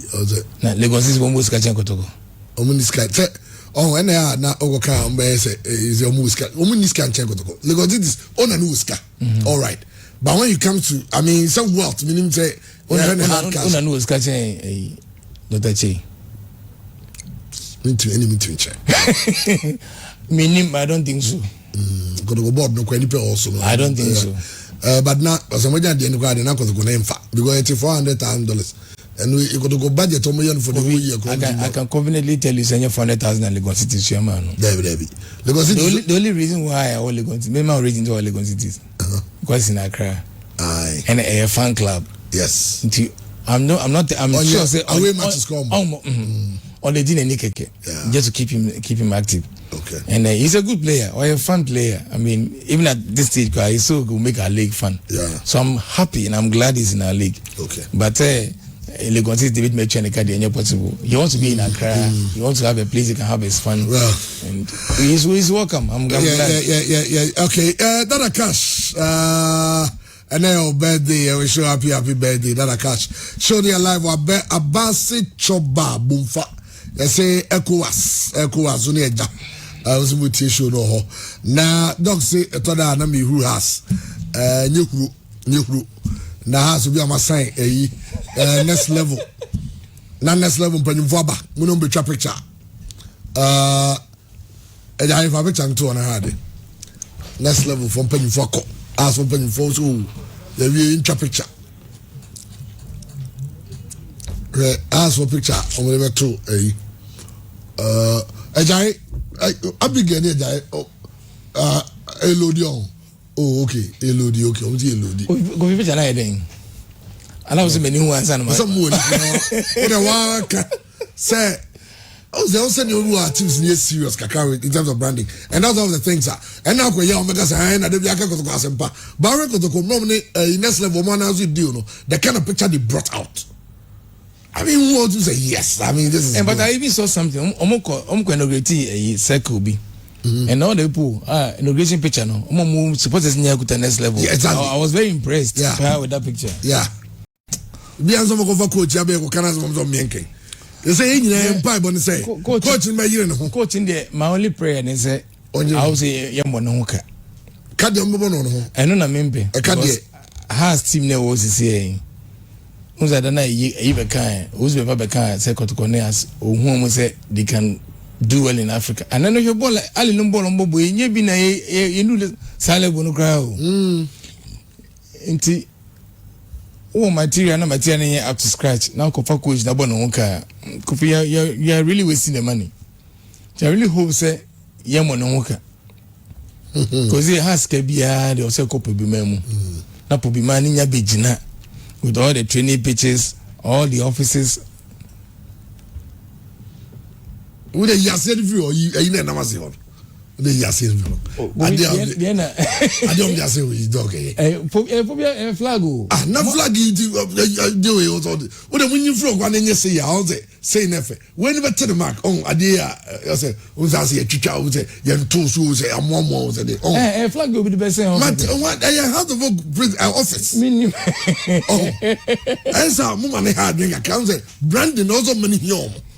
Swat as we say Brunino ha come on yes I want to represent here so I mean who has been funny been a next level penny funny been John we next level for no I mean who next level house for no we like commercial ayi na some commercial manager o mayi no I guess on the channel if has trophy room ni hey the Ghana football has trophy room Ghana football na o ka so me man ka koto sekeze koto trophy room me just an ma osimiti so say come get class asante koto pa udu abotina bo koto din ready my glass okay doc you be here me no we doc ana o we eno ne kan beka but ene I lady lesa meba na me beka me series na me ye no when's the last time me ye Brazil 1970 World Cup na me be another favorite team me Pepper was Germany 1990 World Cup okay so that's the we are back no and I will show the players and how they modified the team in the final against Argentina Emma Guido Buchwald if in the marking rule could be Maradona it was fantastic. Well, Dr. Kofi Asafo always only dog the transfer to say the am going to say for pen no propanese ye nyina ye sua de well ye ne doc awie na ye be twetwe nkomo na ye ne prophecy herbal ana e be twetwe nkomo na we no da bia me kasa asem we kiro say ye wade bi ho a ye enye duro sunsun mu asem na se bema bi ho o bema benkatechi young man awasi so o de o say o yonko bema na ohu na o ne ho ye wakono a ezo o de ne apart from say o yare no ezo o de bibia nkasa hawo o yo ba kama na young boys abai so young guys say o si dress kama yi o de also bema ni bi o yonko ba ene wani gine ho o yare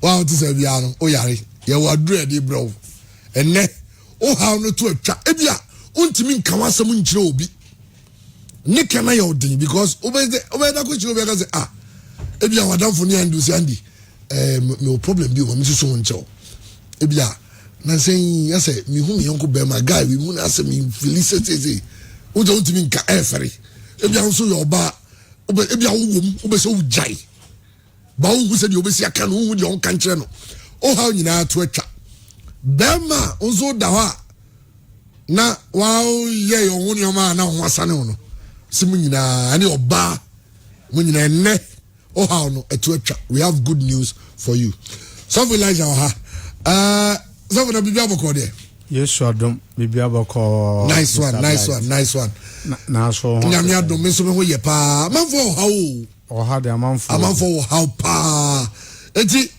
akwa be na be for so abo yo Mr. Bright me da semam fanchi akasema atiefo na yenka nchiro bia se class asundwe enka obia enenso awie ebere nyankopon ye nyankopon betumi afie so abo one noble Dr. Elijah na ebon komoyi na akwa be fa so abo wo na wo haw ni nyina ne se ombetu anamaba prophecy scientific herbal clinic normally prophecy for ababe diasia na Mr. Bright only prophecy for be diasia ade betuma abom so mbenya prophecy sima powder fantastic prophecy sima powder na prophecy sima powder no se bema wona oyonko bema da na oba wona oyonko ba da no sa nyema ni nyina yemusuo eyemusuo a ensasa yebodin ana ensasa yeka entibra be hu so no yonko okon do yonko ba ana wo yo ba na kodo yonko ba ye be ma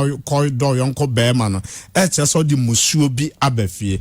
Don't forget say Sodom ni Gomorrah Onyankopon say no ebra oba na oba da be ma ne be ma da eye no me ne nuabo be wurade betima fa prophecy sima powder so ayisa asudie ne afro so na Mr. Bright obi ono so ebrewo tie ne a ono so ne kon do se ono abetwetwe no ho ye be ma na eye serious issue obi susu masturbation be me no obi susu se enne ema edi meme sika dodo anana no catch obabi so open man srobo no enti so far say obabi asrobo ne de na ne kura anye kura bio so no oba obekwa cha oba so open no ana obi kura susu se wo yere ona na yere ne te ho enti ne yere no on to ne yere ne tu kwan a ana ne yere no hompa ohun ne ho se ono antwetwe ne bema.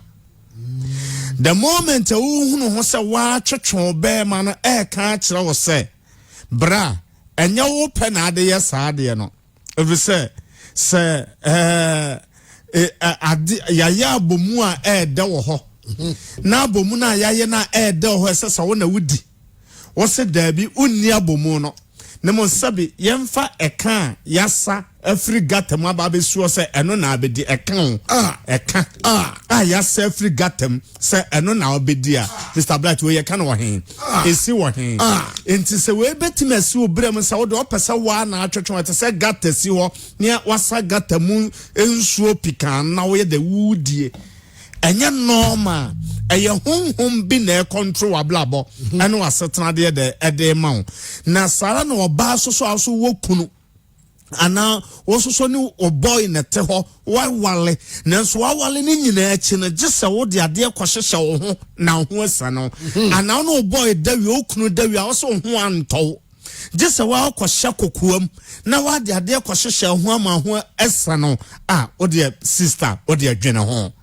ode wa adwene ho na odwene we ho a obadwene ne se na obete ase se ka chewo se enye wa dwene Nyankopon de ama no na ade ye saade no nemo enema bia influence adwene no honhom bia ba awura adwene ma obenya honhom efen se ashimodi obenya honhom efen se Abaddon obenya honhom efen Leviathan no anya the black witch and the red witch and influence o se ya de na wo ye no enya ope nemo prophecy for council se eye chiwade o maame bra eye chiwade so do huru asa tebia no abrabo ne sei asetena ne sei so ya akoda so ye Kristo no so person o ye virgin o person o ye virgin Mr. Blight yen hwe picture yen hwe se me no ati fo hwe se me person me ye virgin enti me ne be menhiada be obet me fa kakumba ye hu se kakumba so kura so sene be ma to God you be trust there no so the yesu hum sawam and because also ne be menhia yenti o se o ye virgin there be onye virgin what break your virginity the day now for akakumba and adibia nseso te se be man nseso ediwura wase bibia prophecy for council say and that so kese wo ho ebra ne prophecy scientific be dia hia no sa how na wawura mu no obefiri mu sunsun bi no da eye no me eye duabo me patro abrabo na wo bonde wo ye bia nyeye adibia onsabe so mbese sika ebesi ye bia dwuma ma dwuma ne begu ne wabra ba ekono eye setback eye chisan ko a wo so dai bonin edidi nam dai so nto anya yale a wo de china ye doctor bia ntumensa and a prophecy for country say and daso e ho ma je prophecy for numbers obia for pen ne paper misra wa ye kasama ye kan ni bresamo it will show ya dog for number numbers near 020 81 87 906 aya 020 81 87 906 jibio 020 81 87 906 906 and MTN na ya WhatsApp la beti ma chat also. Eno ya 0245 78 67 47 0245 78 67 47 0245 78 67 47 we prophecy numbers abetimi ne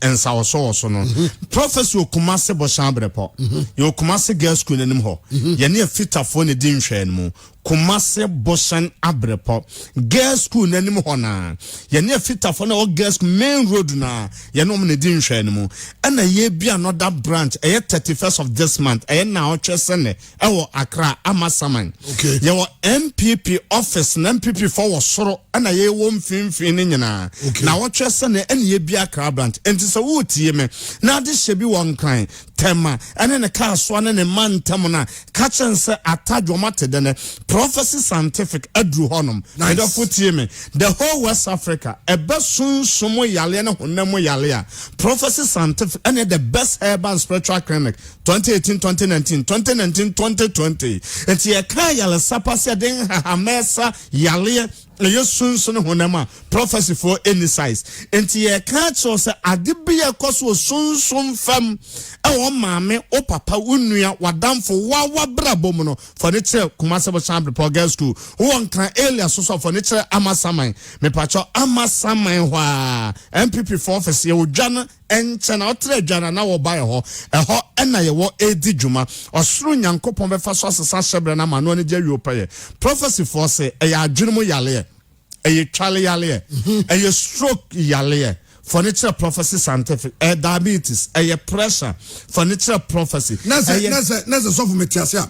Unu nyebu ofie na hena na adwimuno aseni nyoma yemu bi ne ayina. Utim neba prophecy. Enwa no be me na nhwemu kura dia dance se wona abodam enwro wo ho do so sene wona abodam awro wo ho anti ehwe ni pe wo wiase a emu be 70% adwene nhyɛ da nko yesa entu nu nua tena hɔ ne ye bi kane na nko twitwire ne se enaje so ɔbɔ no ansa na ɔkotwitwire se a wo ya yale enema bi nko ye sala na kane nko dwale ɔno adwale hyɛ na taade ene na dwale nko ya fa ne bra prophecy o hwɛ se de no toto ne buttons ene ne buttons toto free fam eba so no agigya bi wo mu a ka hu se nema bi ye de tetchema enti nema de adwumu yale ba ne ye de edoso unua nanka wo ye active besese wa moa no ho wa ye sen a ekese onya adwumu problem fa ne bro prophet don so tiatem ene nkokwa ko ne nantwie ko ne nwansene ko no ekese nema bi ye de atechema sono sana fa ne bra menofo ewiase abrabo no ayale say no yale eba ye simple nemo yale eba na ne connecting adentia wanya the right place and for addition anko the right time a serious problem me do futim the whole Ghana ye count den hamasa yale prophecy 2020 ye ne boy abaso se den hamasa adwene mu yale enti prophecy ye kan na ye ka se ebdeshe wa adwene mu yale afane bra prophecy hintasem wo msem do for wutie me ye nsa yale nche Professor Yellen din sadena 3 months so nya dance di me kama asem say so kwa yale sabia enya boso me miensa na Mr Bright o Yellen emu 80% ko nipa nja ko ntumi just ntumi nya ntumi hwa sa na wakwa asole emfie miensa na asole emfie miensa wa sebra nsesa asole jade pa so foforo ko unya nsesa bia ma awo abrabo no prophecy na de say hintasem we ma the prophecy for catch on say when your infections all kinds of infection soon be no than when your infections no o masturbate no when your infections no doctor o de hwebretenta to anamon by infections doctor from A to Z o per solution for unya solution because of soon na no da any masturbation now you nyina soon ma de entumi solve problem that team say soon be no da na masturbate here Mr Bright ebre nipa ne semen no ebeba bonten pa onbone fa brad no call spiritual black man okay ebra o semen no be release your ba obenya that feeling sa ho aye oda no that moment na onbone fa sa o blood no call nemo so ne be madam bo ne mpem moja na nya hwe enti how serious about spiritual knowledge and masturbation etie eye prophecy kon bet me say hintasem we dey amount prophecy scientific e Kumase Bosem Abrepo girls school nanim yɛne fitafo ne din hwɛ mu Kumase Boshen Abrepo Kumase girls school nanim yɛne fitafo ne din hwɛ mu prophecy yɛ adwuma firi Juada ekopem memeneda yɛ adwuma firi Juada ekopem memeneda kɔsiada nko ne yɛ adwuma prophecy wɔ machines ahodo de yɛ hwehwɛ mu kɔ akyiri ansa ne be modo ya modro Mr. Brad the whole Ghana prophecy ne wɔ machine so yale ne sunsum yale a machine betima akyere asa yale we e sunsum yale wow se yale ne sunsum ne honam a machine betima akyere se wo yale we e sunsum ne honam e honam so nko a machine bekyere se yale honam problem nko a e prophecy scientific ene wo saade wo prophecy for ka akyere se yesa sunsum ne honam yale yale ne wo din a wo de fabra sa yale no e wodina fabra na hwe de awurade betuma afia so aboa ye de aduro nwanwaso bi ba on say Mr. Blight say e ma akwo pane okwo no fo pane okwo no to pane say e be hyehyɛ na aye kama e won sunsu aso bebre wom na mo prophecy din hama nunubna sonko bi ba e yen hama na oba nunubna na e be hyehyɛ onufo be ma wo to aye se de wo pesa ye na any side effect bia ni ho nya kyina ho asɛm bia nya kyina ho asɛm bia e yen hama ye di ka atwa adwena baso na eduru ha na anyo asɛm foforo na kwankwa wo panie bia nkonye wo haw ne amane bia Mr. Blight prophecy ka tie for say o papa unua be ma bi rubber hye ne be ma just 2 weeks ya be na duro be yi 2 weeks rubber na hye be ma ya be na duro ama na yi eyi anya no ano no ya de 3 months be sa yale na ba betena no so mfinsha bebre no ama na free ho na de monyam hye amawurade je prophecy for na all prophecy scientific ne mo ni da so na awrohyemu se so duru prophecy a waduru fie so duru prophecy a waduru fie ma abonto yam no libilibi no labalaba awurade be fia so mo nya wo fa ahodie na de monyam hye amawurade ye numbers ni aye 020 81 87 906 aye 020 81 87 906 Jibio 020 81 87 906 and your empty WhatsApp rabbit match at also I 0245 78 67 47 0245 78 67 47 0245 78 67 47 prophecy say a dear pana ye or hawa wonemu say stroke ana ayen kasemu yale wo to ase twetwon kasemu real me patcho ye ntini mu yale yes o cholesterol dose why your treatment ya enko furniture prophecy scientific aya won ye problem bema untumi nyina na so se bema oba untumi nya oba yehu se oye oba furniture prophecy scientific onyankopon be fe so aboa aya ni yale aya sichire yale furniture prophecy na osuru nyankopon fe so ma any kind of ulcer atra so years erabet ma fe so aboa oba ekura bedawase odi echina enko unofo problem abem odi anante wunya fa ahodia furniture prophecy scientific na osuru nyankopon fe so ma dance etiase emra na wakoma entoyem prophecy say ye be show awurade nti amu akoma yedai atoyem no aka se awurade enaye obehia ye Kumase Boshen Abrepo Kumase girls school nanim ye ne fitafo na ye nhwe nmu ye adwuma firi Juada ekopem memenda ye adwuma